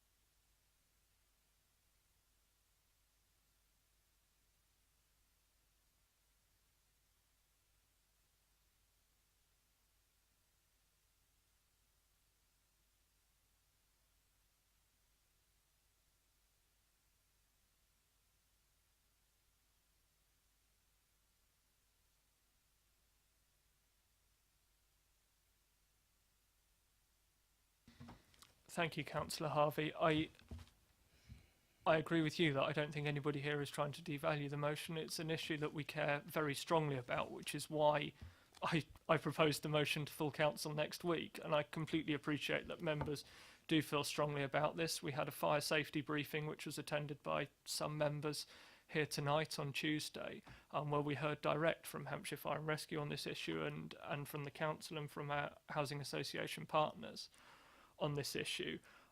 I don't feel that by proposing it from this committee or referring it from this committee is the best way to go with this, because I do think it is for all 60 councillors to review this issue, and either way, if this committee refers it, we will consider it as part of the motion. If an amendment is submitted before council, it will be considered as part of the motion. So I do not believe whether this committee refers it or not changes materially the quality of debate that we would be able to hold at full council. So with the agreement of the committee, I would like to encourage you to submit this paper in the right way, perhaps through the mayor as an amendment to the motion at full council, and we will discuss the paper in that way with all 60 members of council next week. Councillor Rattigan, I believe. To be helpful, I mean, Paul's put lots of good points within this, right? And had this been with us earlier, not only could we have honed it into something that could have gone to council, but we could have got all party agreement on it. But putting things like austerity's led to, predominantly view of outsourcing is, those things are just political points. What we really want to achieve is things for our residents. I'm not criticising you because that's what the role is of an opposition. But the reality is we, as a committee or, a group of people could get this much better honed to be an amendment to council. And I say that in the spirit of trying to get something that we can all agree on. There's things that I would like to put in this, so as people who are private landlords know who's in their flats. It's the subletting is not relevant. I mean, what terrible things happened in Grenville? People died who didn't even will know, and that is awful. There are things that we can write into an amendment for full council that will be, firstly, less wordy, but still carry the weight and direction of what you're trying to achieve here, and to get an agreement that it isn't about politics, it's about improving the world that our residents live in. And I think we can do that, Paul. I'm not, I'd be quite happy to help you with the amendment.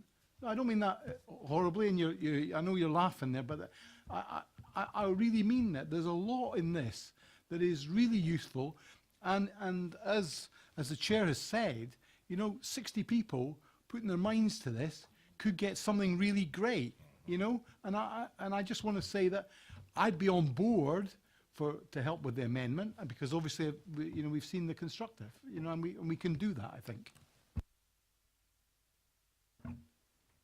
Thank you. Councillor Cubitt.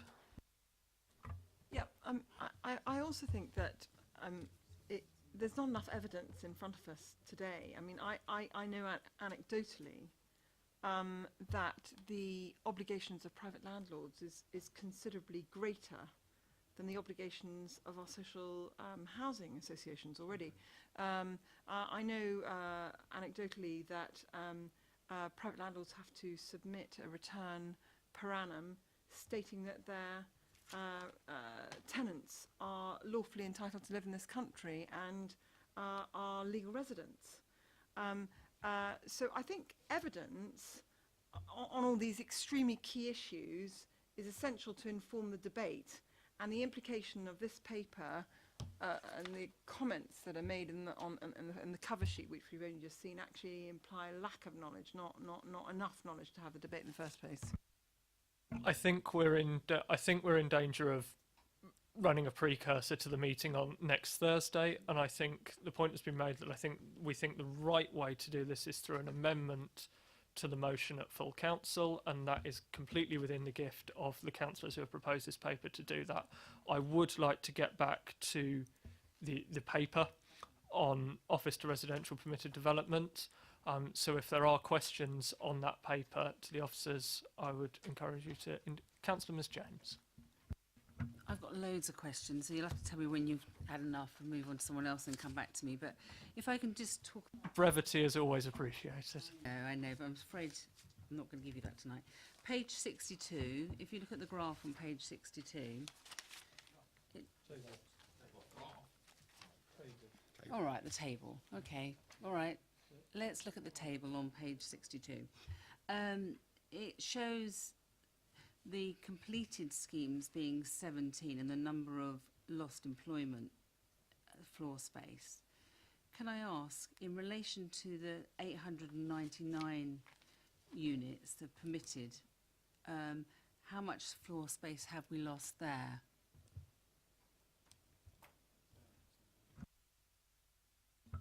No, you're correct. The 17,000 is from the things that have already been completed. We don't have the figure for all of them at the moment. We just don't have that. If you look on page 63, it says with approximately 60,000 square metres of vacant stock, but that data was back in December 2015. So we know that we've given permission and we've lost 17,000 square metres, but we know that we've got in the pipeline 900, but we don't know how much we've lost in relation to that. That's right. We don't. You're correct in the maths that you've done there. We don't know the current position. We won't know that until they're completed. We are having an economic needs assessment completed at the moment to inform potentially future development plan documents, and that will look at these sort of issues and how much office stock there is left, how much we're losing, etc. We'll also pick this up through the annual monitoring that we're doing in terms of conversions, but there's always a lag time. So that's why we don't know what's going to be built as such and what impact that's going to have. We can only comment on what's already happened. But in a sense, we know, I don't really get this, because you know that you've got a request for 899, so we know what they're proposing. It may not have lost it yet, but you must have an indication as to what may be lost. You know, I just don't, you know, that's what I'd like to know. Okay, we haven't lost it yet in relation to office space, but what is it likely to lose? You know, there must be an indication because, you know, what is the Churchill Plaza site, although it hasn't actually been completed, what is that loss going to be? You know, so you must have some indication, don't you? We haven't done that work. We could go back and do more work on that and look at that in more detail. There would be an element of guesswork in it. For some of the areas we don't have those figures, so we would need to make an estimate. Also, some of the schemes that have permitted development rights may not actually be delivered. For example, you've got sites in there such as Normandy House, for example, so there are some that may not come forward. I mean, in terms of Churchill Plaza, I do know that the floor space there is about 12,000 square metres, so, and that's the biggest scheme significantly, so you can take that into account as well. And obviously there will be some more on top of that, so it will take us down in terms of total, but I couldn't tell you what that total would be at the moment. So can I ask, in relation to 319 on page 64, I must admit I found that whole section very confusing and poorly written. What I want, page 64, 319, what I wanted to ask in relation to that, because what you say in that is, for example, in the scheme, and then you use the word generally, and then later on in the scheme, on the third line up, you use the word, although some of the studio flats are 24 square metres. I would have liked, in relation to us bringing forward this motion, I wouldn't have expected you to use the word generally or some. What the motion asks for is the number of permitted developments and the floor space. So what do you mean by, in relation to Churchill Plaza, what do you mean by the word some or generally? If you could just clarify that more. With permitted development, they don't actually need to submit that much information. They can just submit details of where the site is, how many units it is, and basically what's going to happen to the building. So for a lot of these schemes that come in, there is no information at all about space sizes. So what we've had to do, and at the moment we've not gone through every scheme, we've only looked at some, perhaps the headline ones, and we've tried to measure off the plans that we've got. So to some degree there's an element of guesswork again in this because that's the nature of permitted development. So that's why there's phrases like some and generally, because we can't be specific about every unit. We couldn't tell you exactly how many units are of a certain size because we just don't have that information. Can't you, can't you speak to the developer and ask what they're proposing? I mean, it may be they don't have, but isn't that a possibility? For example, we just picked up the phone to Churchill Plaza, the developer, and said, what is being proposed, and they gave us that information. And in relation to, and you talk about studio flats being 24 square metres, we're aware that there's 52 of them that are going to be 24 square metres. And if you think about 24 square metres, that's 2 car parking spaces, a standard car parking space. So you may not be able to do, but can't you have a conversation? I know it's not the same, process. You don't have to get planning permission, but we need, as part of this process, what we wanted from you is to gather that information. This is what we were wanting for it. How many permitted developments do we have, and what is the floor space? And really, I suppose, if we didn't know as part of this evaluation, I think that's important. So you may say, we've got this many, 900 in the pipeline, and we've had delivered 277. If you don't know what they are, isn't that important for us to understand that? I would have thought. Yeah, I completely accept that. As I said, this paper initially was going to be a paper asking you a bit more about what information you actually wanted. So this isn't a complete audit of everything. This was initial information to give you some headlines, really. And yes, we can go back and do more work on the areas that you think are important. If that's one of them, then we can do that, and we can make more proactive kind of conversations with people. One more, then I'll come back. But if I can go to financial implications on page 66, in 6.1, I suppose this is an area that we need to look at more, but what I want to understand is we are going to lose 900 possibly units of accommodation, 900 employment sites. Of that, we're going to gain new homes bonus and council tax, but then in the next paragraph you say that we're going to lose business rate. We're going to lose 40% and county 10. I'd quite like to understand in much more detail, is it a good thing for us or a bad thing? Do we come out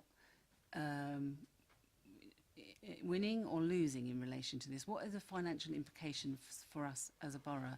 And I don't think that financial implications has identified or answered those questions really. So I think that's another area that we really need to understand in much more detail.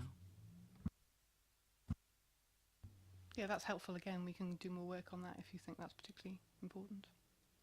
Yeah. That's helpful. Thank you. Councillor Rattigan.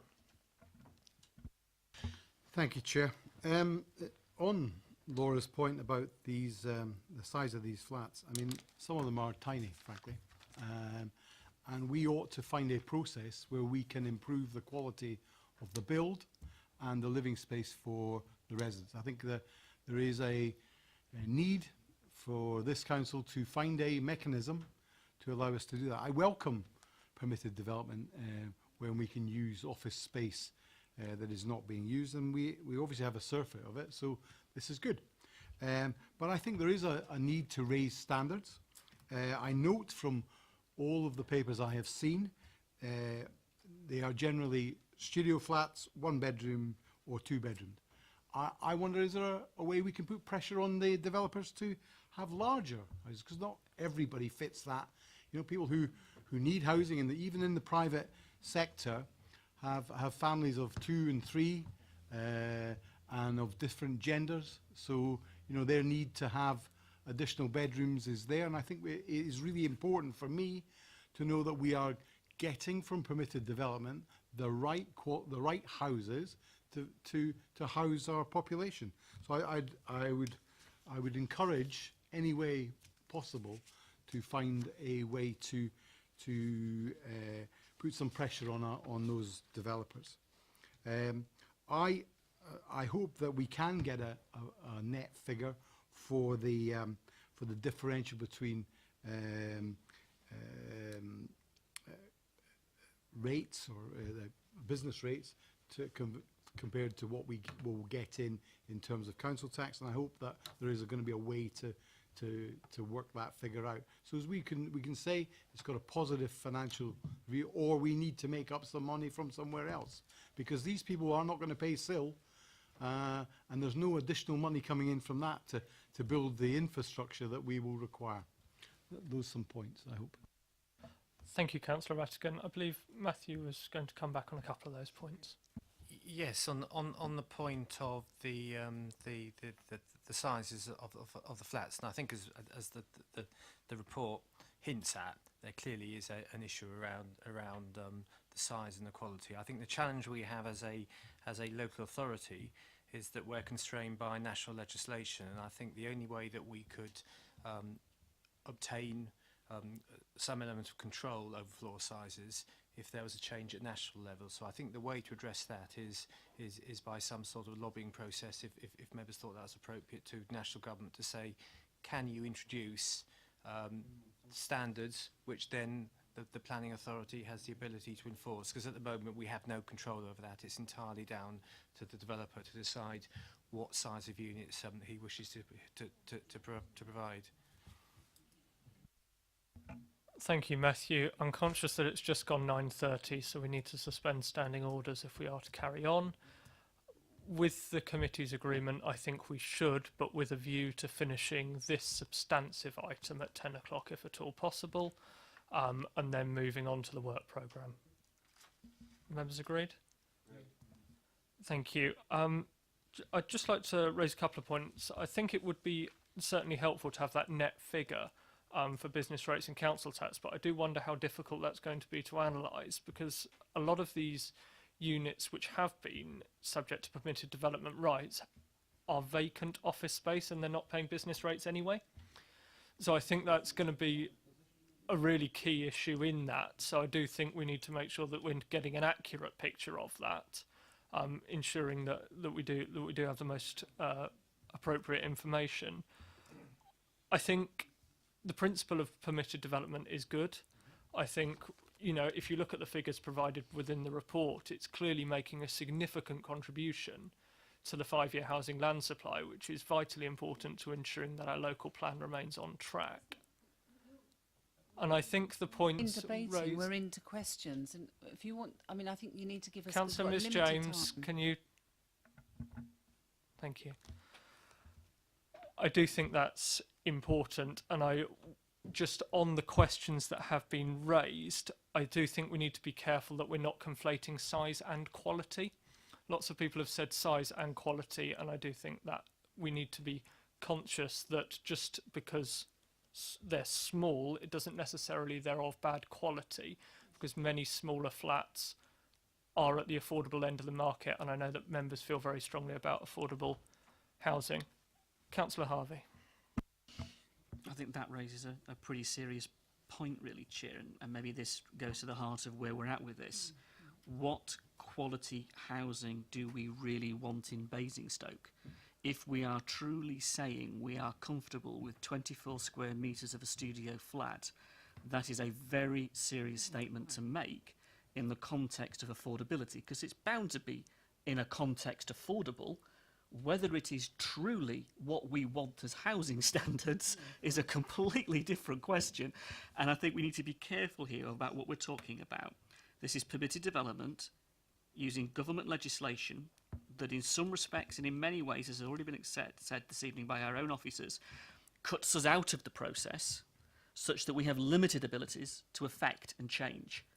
The issue here is also that when you engage with these people, with these developers, there is an opportunity through an attitude of engagement to change things. We've already done that ourselves in the context of engaging with somebody who was proposing permitted development, who through conversation and engagement took a completely different attitude after the engagement. Now, there's an element here to say, what can we do? What should we be doing that falls out of the conversation we're having around the table this evening for our officers? It isn't an acknowledgement that we simply apply the process, and I'm really sorry, but we can't do flooding. We don't just apply it for the sake of applying it, but we take this on as a policy area to say, we are not happy with 24 square metres.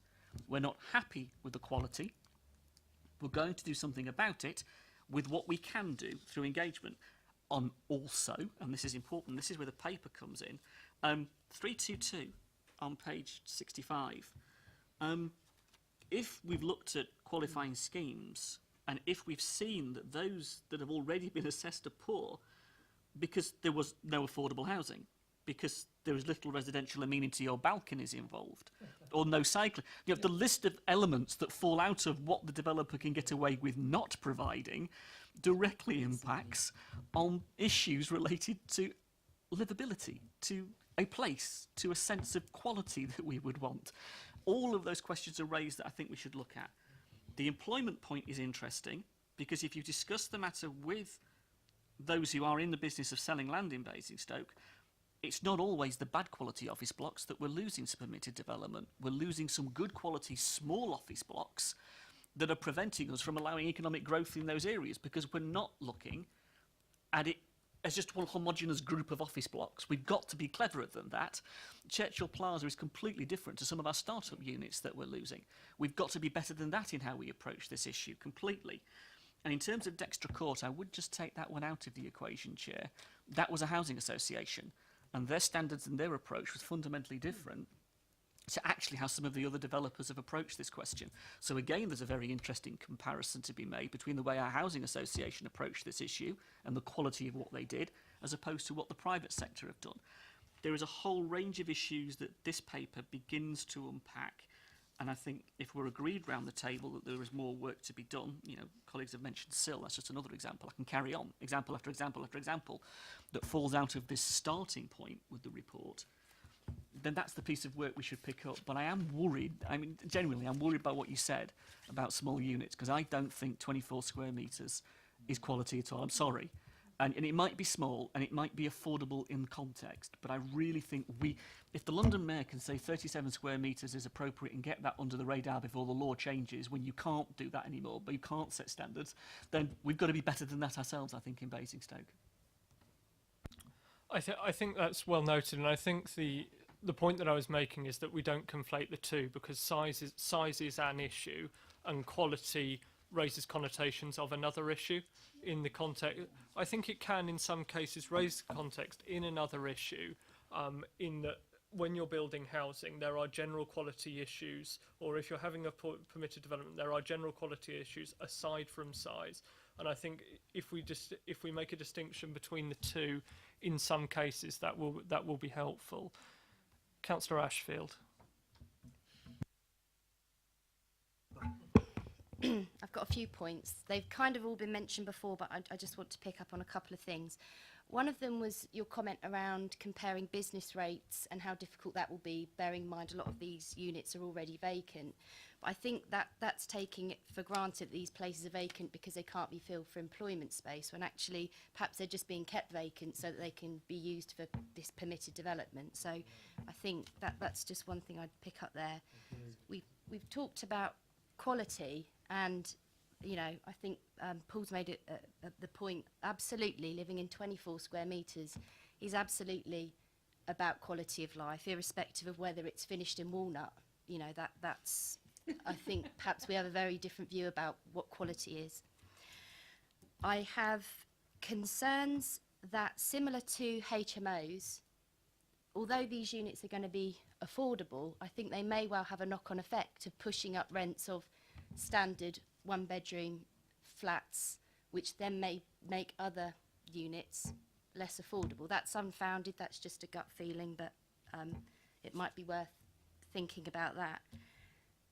And just looking at the options analysis and what the options are, and I appreciate this is a bit woolly, but we know we don't have anything we can do in terms of planning regulations, but is there something we can do around housing standards and private landlords just to deter 24 square metre units being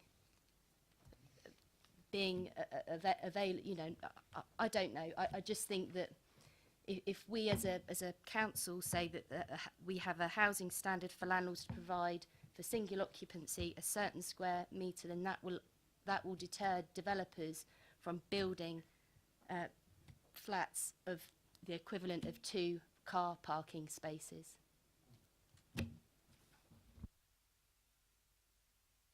I think those points have been taken down by the officers as bits that we need to pick up on. Councillor Parker's next on my list. Thank you, Chair. The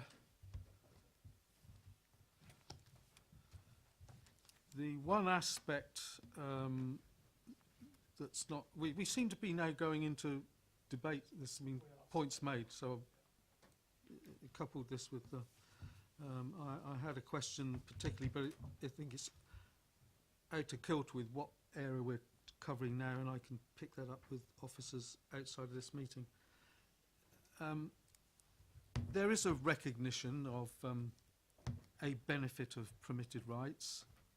My view, that's limited. It's going no way to provide for social, affordable rented housing.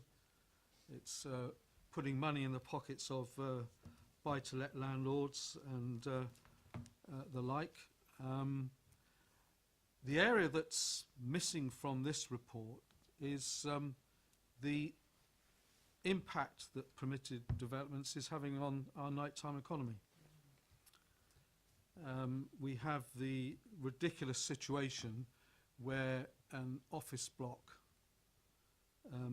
right slap bang next door to a established nighttime licensed premises can be converted into residential units. We can do nothing about it, and once those residents move in, they can then complain to the Health and Environment Department about the noise emanating from that premises, and they have to pick that up as a enforceable complaint. So if anybody sees that as a success of permitted development, I certainly don't. It also, the report doesn't really make any comment or attempt to assess the fact that permitted development doesn't make any provision for medical care, provision of doctor's surgeries, provision of education, school places. It's starting already to have a considerable impact on stretched resources. Consider the once the Old Berkeley Tower becomes occupied, these people are going to want doctor surgeries, and where are they going to turn to? They're going to turn to Crown Heights, which is bursting at the seams already, struggling to cope with the number of patients they have. I think we also, as a committee, need to... It'd be interesting to see when the government's intention to allow warehousing to be converted. That will be interesting to see, because that might also, perhaps, we might see some converted farm buildings getting permitted rights, and then we might have a bit more of an uproar. We also ought to consider paragraph 3.25, because that's a worry too, in relation to the government's intention on limiting Article 4 directions on office to residential conversions. So effectively, that is my observations. We're having quite considerable issues within the town centre with the buildings that have already been converted.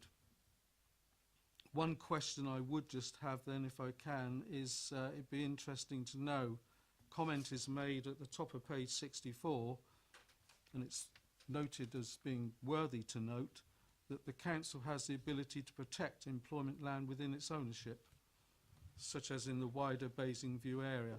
That's interesting, and I'd like to know how we do have those powers. And my last comment, I would endorse my colleagues' points made in relation to, it's been made, how on earth can we understand that they don't have balconies, they haven't got enough cycling spaces, and we don't know how big the flats are going to be? It seems a topsy-turvy world. Did an officer want to provide any comment on the question raised, or are we happy to take that away? Matthew? Just very quickly, the issue of land ownership. Well, the reality is that, and Joe gave the example of Normandy House, that has a prior notification approval for residential, but ultimately the council is the freeholder of that site, and that gives it ultimate control over change of use, so it can make that choice itself.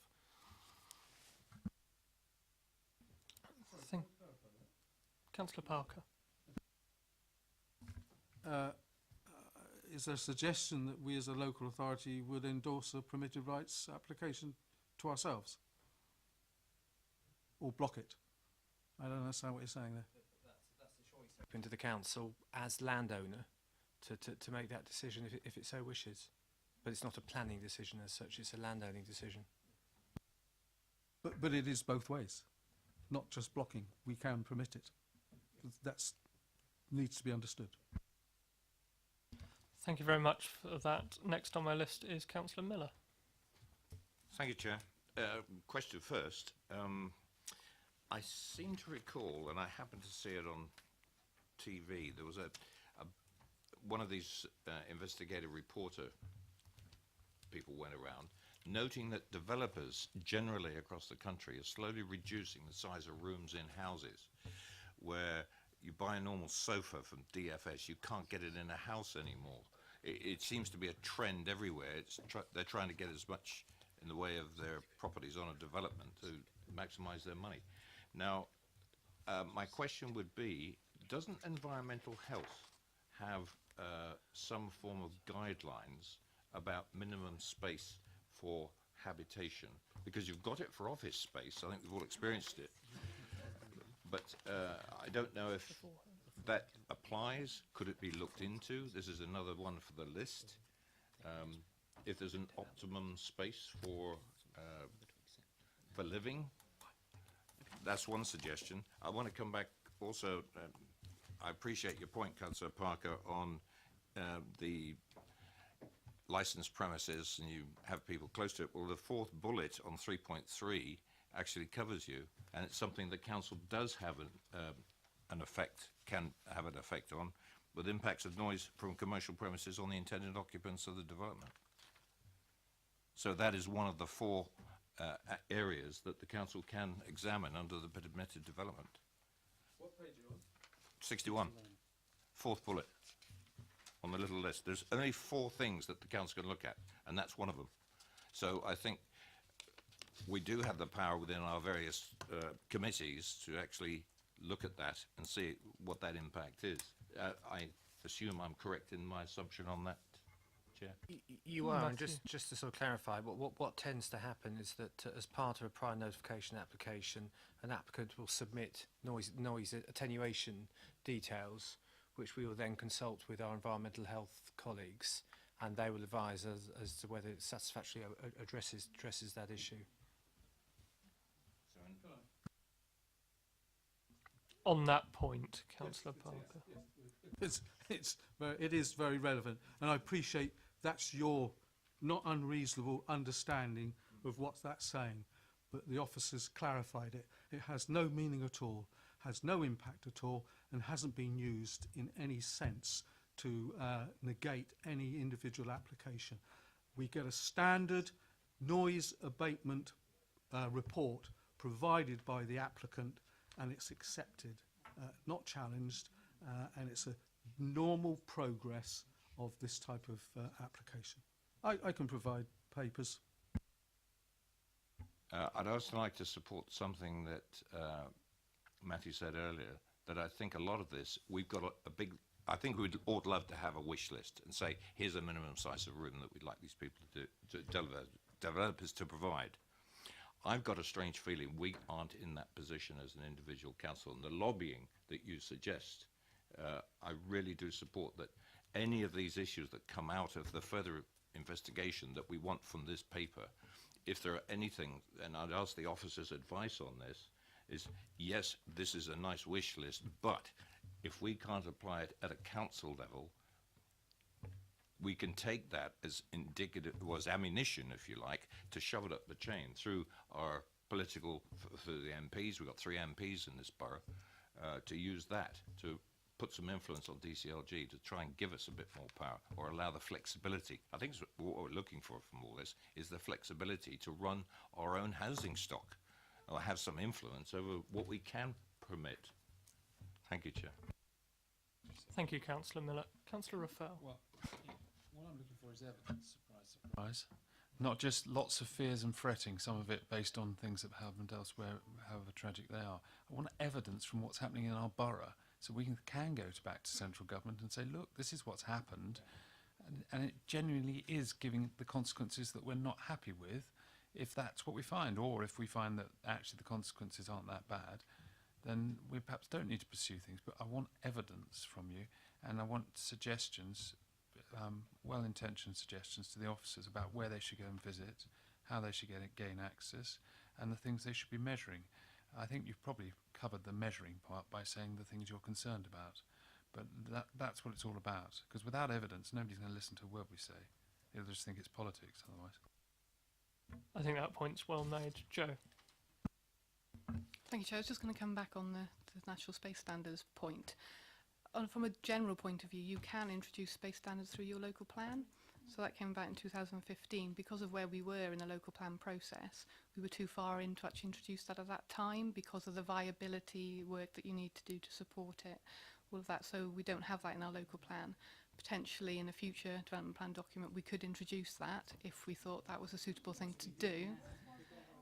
But you can't set policy through an SPD, so you couldn't do it that way. It has to be through a development plan document. And the guidance is quite clear on that. Obviously, just in terms of PD rights, it still wouldn't apply to PD rights because that would be outside the planning process. I think I've just listened to Matthew on this briefly, and he said we're happy to take this away and look at this point, but he said it's not straightforward and it'd have to be justified to an examiner in any case. But absolutely, the officers all take this away and look at that. The next speaker on my list was Councillor Watts. Thank you, Chair. Mine's more of a statement than question. Personally, I'm against permitted developments. I'm not against redevelopment office blocks if they go through the proper planning, local authority planning procedures. It seems to me, looking at this paper, the council are generally happy because it meets its 5-year housing land supply, and it's getting a bit of new homes bonus money.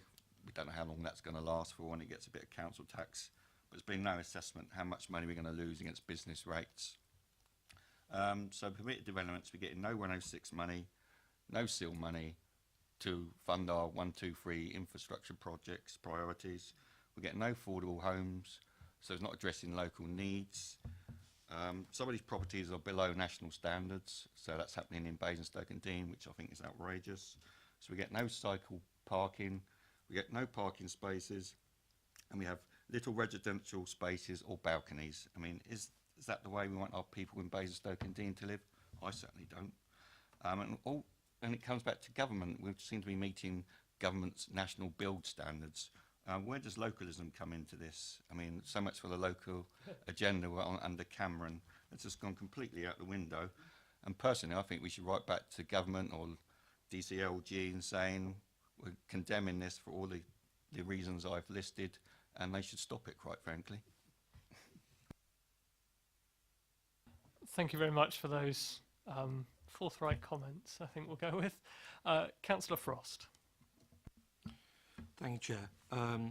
Again, I just want to make a few comments. I think most of the things have been said, really. I think there is general cross-party support for doing something about the development of, shall we say, rabbit hutches, were they described as, or 2 car parking space flats. I like regarding the options available to the council. I like 3.23, a more detailed audit. I would like to know exactly what we're kind of looking at here. Okay, regarding the conversions resulting in the issues. I think 3.23 really does bite the bullet. I also like 3.26, where we also need to understand any particular impacts on infrastructure. That needs to be identified as well. And I'd also like to know a little bit more about Article 4 that was mentioned in 3.24. I appreciate the fact that the government's recently indicated its intention to limit Article 4, okay, but it hasn't done so yet. And my understanding is under Article 4 we are allowed to withdraw general permitted development rights, okay, and we could potentially find some mechanism where we can do this on a space requirement. That's what I'd like to see.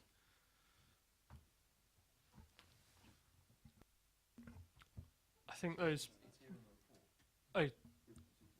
Yeah, agreed. You can. It says in the report you can, limit permitted development rights, restrict permitted development rights, but they do have to be for exceptional circumstances, and those are very exceptional circumstances. But I'm sure the officers will take the point that you've raised away and consider that as something that you've raised, Councillor Frost. Thank you, Chair. I just would like to say that you say it's the withdrawal of permitted development rights. Do we not think that small spaces or lack of space is an exceptional requirement? I'm not prejudging any view of, but I think that is a matter to be determined by presumably an inspector or an examiner.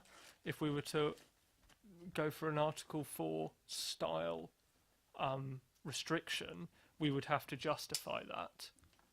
So it would be for the person that would be to an inspector or an examiner who were justifying that to determine whether that's reasonable or not. And that's up to them. As we know, planning inspectors make determinations based on their own justifications. Councillor Cubitt. Thank you. Just 2 things. I I'm slightly confused as to why we can't have an SPD if all we would be requiring of the SPD is to implement the government's national space standards, because that's not us setting policy, it's already been set by government. So I understand that we can't invent on the hoof, but I don't understand that statement. I also don't understand why we can't write an SPD that fulfills what we're supposed to be able to do under the National Planning Policy Framework. And there's a big section and quite a few paragraphs in relation to good design and how essential that is for sustainable communities. So I can't see why we can't write an SPD which informs powers that we can have in our borough that wouldn't be inventing new policies but just implementing the MPPF and implementing the government's safe standards. So that's the first thing. Second thing is, Councillor Fell refers to evidence, and he's absolutely right, but it's very clear as per your 3.22 that we do already have evidence that the 6 schemes that were evaluated achieve poor status. And I think that kind of is shouting loud and clear that there's a problem. So I think all of us seem to be in agreement that we need more control. The third thing that I wanted to raise was, and I've raised this before, is whether we could introduce an SPD with a licensing system. Because you make a reference to the Building for Life assessment, and whether there could be a license attached to the Building for Life assessment that means that they can only rent or sell the properties that they've built in the permitted development rights, provided that they've got a certificate. And so we affect our control that way. Thank you. I believe every member has now spoken once, so I will go for some couple of final comments. I have Councillor Ms James, Councillor Rattigan and Councillor Harvey on some final comments. Councillor James. In relation to my comments, because there were questions before, but what I'd like to say is that the report talks about it talks about 899 units of accommodation, but it doesn't talk about how many people are living in those. So you could have, within a studio, you could have 2 people. What happens when those people have children? What happens to move on accommodation? Is it available? So what I think we need to understand also is the implications of this in relation to our housing strategy. So what are the implications of the permitted development units in relation to our broader housing strategy, and how are we going to accommodate those people when they need move on accommodation? Or are we going to allow children to live in 24 square metres with their parents? Because it will happen. We will see that. I also want to raise, in relation to Churchill Plaza, we saw a massive sign outside Churchill Plaza. I don't know if you saw it all. It was a Stephen Capital, and it's Seven Capital, and it's a specialist in buy-to-let, and that's what we've got in our town now. So they're not going to be actual people that are buying that. They are actually specialises in, and you have to come along and buy several units. You can't just buy one. So we're going to see buy-to-let landlords living there, renting out their properties, and they're not going to be living there, and they're going to be distant landlords. So that's going to cause problems in itself, as we've seen in other flats in the town centre. But they're promoting, if you look at their website, they're promoting a capital growth of 20%, and then they're also talking about a 6% rental yield. I think that we as a town should be saying, clearly, we don't want that sort of thing in our town. And I think we have to send a very clear message. That isn't the sort of accommodation that we want. We don't want people living in that sort of accommodation. So I think it's a political statement to those sort of organisations to say, this isn't what we want for our town. And I think it's, for us, we have done this in relation to other areas, and we've been united, and we said that we don't support this. And I think it's very much the message that we send, because I think it's important, and I think, I disagree in relation to quality. I don't think it's acceptable that we have that many units, and 52 of them being studios, costing a resident 130, a starting price of 130k for a studio of 24 square metres. I don't think that's acceptable. I don't want people to live in that. The impact in relation to people's well-being is enormous. And what, you know, it's about what we want for people in our town. We want more than that. We want better than that. There's one stairwell in that block, I don't know if you know, in relation to fire. So we're going to have that many units and one stairwell. At the moment, we have no control over the private sector in relation to what they deliver. But I think, you know, it's really important that we send a very clear message to an organisation like that. There's no place for you in our town. Thank you for your comment, Councillor Ms James. Councillor Rattigan. You're looking for evidence. Can I make a suggestion that we know where all the houses have been built in the borough recently? Can we not ask those new residents about the quality of the build that they've into the house they've built, they've moved into? Because I believe there are huge snagging lists on all of the new developments. I get it from Harrow Drive, from Harrow Drive in Headley, right through. The member for Rookstown has just bent my ear about the quality of the housing that's going in there. I think we have a duty, if we were going to get evidence and we want better quality, why don't we write to these people and ask them what real experience is? And then we've got the evidence that we need a better build quality from the developers that come to Basingstoke. Thank you, Councillor Rattigan. I think that sounds like a very sensible suggestion. I'm sure the officers will look at that. If we can write to residents in these new permitted development units and really understand the issues that they faced, or indeed the things that they perhaps, you know, like, dislike, I think that's really important to understand all the reasons for that. Councillor Harvey. I was talking recently to the Town and Country Planning Association, and strangely enough, DCLG has exactly shifted its ground from numbers, the sheer, utter, absolute focus on numbers, to quality. That's the theme that's coming across, because as people are saying, the quality standards from the investors, let's just put the house builders to one side for a moment, but the investors who aren't going to the mainstream house builders, but for example Seven Capital, who are coming into the market in the way they are shaping quality in a really bad way. They're skewing the market. Now you then take the likes of the major house builders and the snagging issues that you rightly say, and we are stoking up massive problems that unless we address with an SPD, which would arm our planning committee with the material consideration it can consider. It's not law, it's not going to be set down that it's a must, but it's ammunition that gives our members around DC the opportunity to consider these factors when considering applications before them. Again, the problem with the permitted development bit is none of that goes before DC in the first place. And our officers' hands are tied, and this is the other point I wanted to make, Chair. I mean, you know, Councillor James is right, and others have raised this.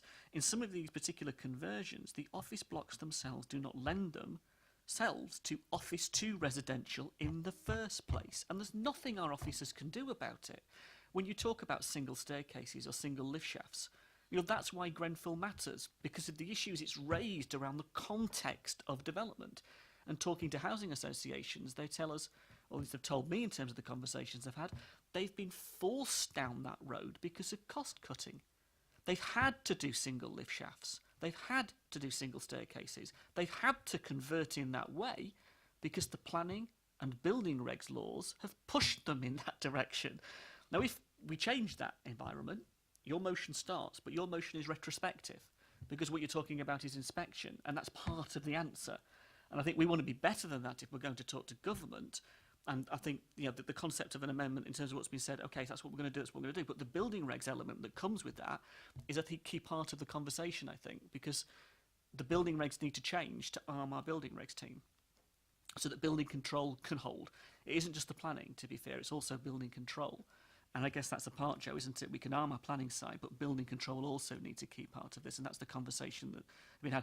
The other bit, which I think is key, Chair, is, and we haven't said any of this tonight, is where these people are going out to private building control or private inspection, or they're going out to beyond this local authority, who are, of course, being paid to give them an answer, like we would pay a retail consultant to tell us about retail. They're going to give us the answer that we want. Those building control people and those inspectors are going to tell them what they want to hear within the context of the very constrained law. So there's a whole range of things here I think we could look at very positively. And I'm just, there's people out there that can give us advice and support on this because they're dealing with it equally as we are. But if we could capture the SPD moment, and I will take colleagues up in terms of the amendment, in terms of thinking how we could make the motion stronger, if that's what you are willing to accept, because you're going to have to accept it, Chair. Sorry to put you on the spot, but you're the mover of the motion, so you can reject what we come up with. But let's see if we can come up with something that adds to it and that makes it more powerful in the way we would like it to be. As you say, yes, we can absolutely speak about the motion, and there may be some things that we wish to add to it. I'd caveat the fact whether I have to agree to it or not. I don't have to agree to any amendments that you table on the night, and that's perfectly with it, So, I'm sure, and I'm sure, and on the night, I'm sure you will take, it's within your right to, recommend any number of amendments to the motion, and we'll debate that in the full council chamber, and that's not for me to decide whether I accept that or not, that's for the whole chamber to decide. Not on the night. You can amend a motion on the night as councillors. Yeah. Not as I understand. If there is... This probably isn't the forum to do that. We'll do that. We'll do this offline. The final comment, Councillor Parker. Well, yes, there's just 2 points. We strayed into sort of other developments in terms of quality. I do want to just bring back to the fact that we are mainly covering permitted right developments. And also, when we talk about poor quality in terms of conversion from offices to flats, there have been some very successful conversions from offices to flats, but they are the ones that, as my colleague Gary raised, went through the full planning process. And there was also, if I may just say, a possibility that we may not be factually correct in terms of our suggestion that there is only one fire escape in Churchill Plaza. That may not be correct, and we need to be careful. Thank you very much for that, Councillor Parker. I think we have provided a wealth of comments to the planning team, which they will take on board, and I think we're all agreed under the options available to council that we do want to see a more detailed audit undertaken on this matter, taking into account the comments made by the committee, and we'll hope to see the matter back in due course. Are members content with that as our view on this item? Thank you. We now come to the next item, which, if I can find my agenda, is the review of the committee's work programme. I would suggest to all members that they make sure they have the most recent version of the committee's work programme, which is available on the table at the back. Thank you, Councillor Parker. If all members have that most updated version of the work programme, we will go through that now. 28th of September, we have the economic growth strategy. We have Smart Basingstoke. We have Statement of Community Involvement. We have the Brownfield Land Register and the SHLAR update, together with Horizon 2050 update. That will form our September meeting. For the November meeting, we have the Intermediate Housing Policy, the Design and Sustainability Supplementary Planning Document, the Parking Supplementary Planning Document, the Housing Supplementary Planning Document, the Green Infrastructure Strategy Review, and the Gender Pay Gap. I would suggest to members that that is a considerable number of reports. I have spoken with officers, and we have identified that the number of supplementary planning documents do need to be considered in the time frame of that meeting. What I suggest that we do, looking ahead, we actually have an empty meeting in January. I'm conscious that we wouldn't want to push items back too far. So with the committee's agreement, I would like to suggest that the intermediate housing policy and the gender pay gap are pushed back to a meeting in the first week of December, which would replace the January meeting. I believe that we have a provisional date for that, if we wanted to do that, of the 4th of December. And that would mean that we would have a much more manageable agenda in November, and ensure that we have all of those issues discussed in a timely manner.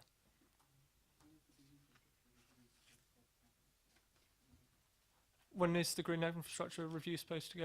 When does the Green Infrastructure Review intend, as a policy element, to go to Cabinet? I'll look for Rebecca for that one. It's in the new calendar year, but the reason for it coming forward in November is because it's due to go out for consultation. So we want to make sure that it stays on track. That's helpful, thank you. So if members are agreed, from those November items, we'll take the intermediate housing policy and the gender pay gap at a meeting in December, the first week of December, to replace the January committee meeting. That then leaves us with the 15th of March with the bid update, and to be timetabled, we have the SIL governance structure and spend process coming back, and we also have the regeneration paper, as we discussed at the beginning of the meeting, which will come back as well. Councillor Harvey. And Councillor Isett, as well as we mentioned earlier. And Councillor Isett, as well as we mentioned earlier. Councillor Ms James. When does the review of the regeneration work come back? As I mentioned at the beginning of the meeting, we're looking to the new year for that, but the new calendar year. We're actually moving the January meeting to December, so it could potentially be the March meeting. Potentially, we'll look at that. I'll speak to the officers on this if members want me to do that. I'm conscious that from the discussions with the officers that we had, we're very keen to ensure that we have a new director coming into place, and we also have a new team to establish on this.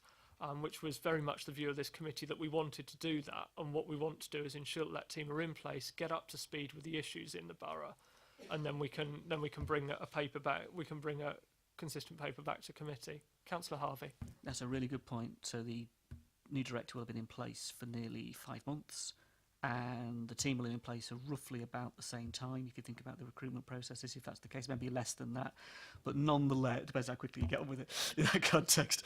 I mean, in the sense of saying, actually, by January, it would be a good moment to pause and look at that in instructing. And I'm sure that the new director would welcome that, actually. What we'll do is we'll keep the January meeting in the diary, and when the new director arrives, we'll talk to them about that. And Councillor Rattigan. Chair, we are a scrutiny committee or of this council, and if we demand a director comes to us, I think that's absolutely fair. This is a huge thing for us, regeneration. The cabinet member banged on about how important it is, and it's really vital to the borough. 3 months is loads of time, and frankly, he needs to hear our opinions as early as possible. I completely agree that it's a vital issue that we all care very strongly about, but I just want to make sure that we've got everything in place for that. So we'll look at bringing that to the January meeting.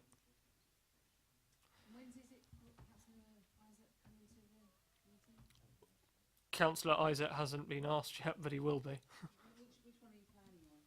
Well, we can bring him. I will speak to Councillor Isett, and we will see when we can bring him to the committee. Clearly would want that to be in the quickest time possible. Thank you.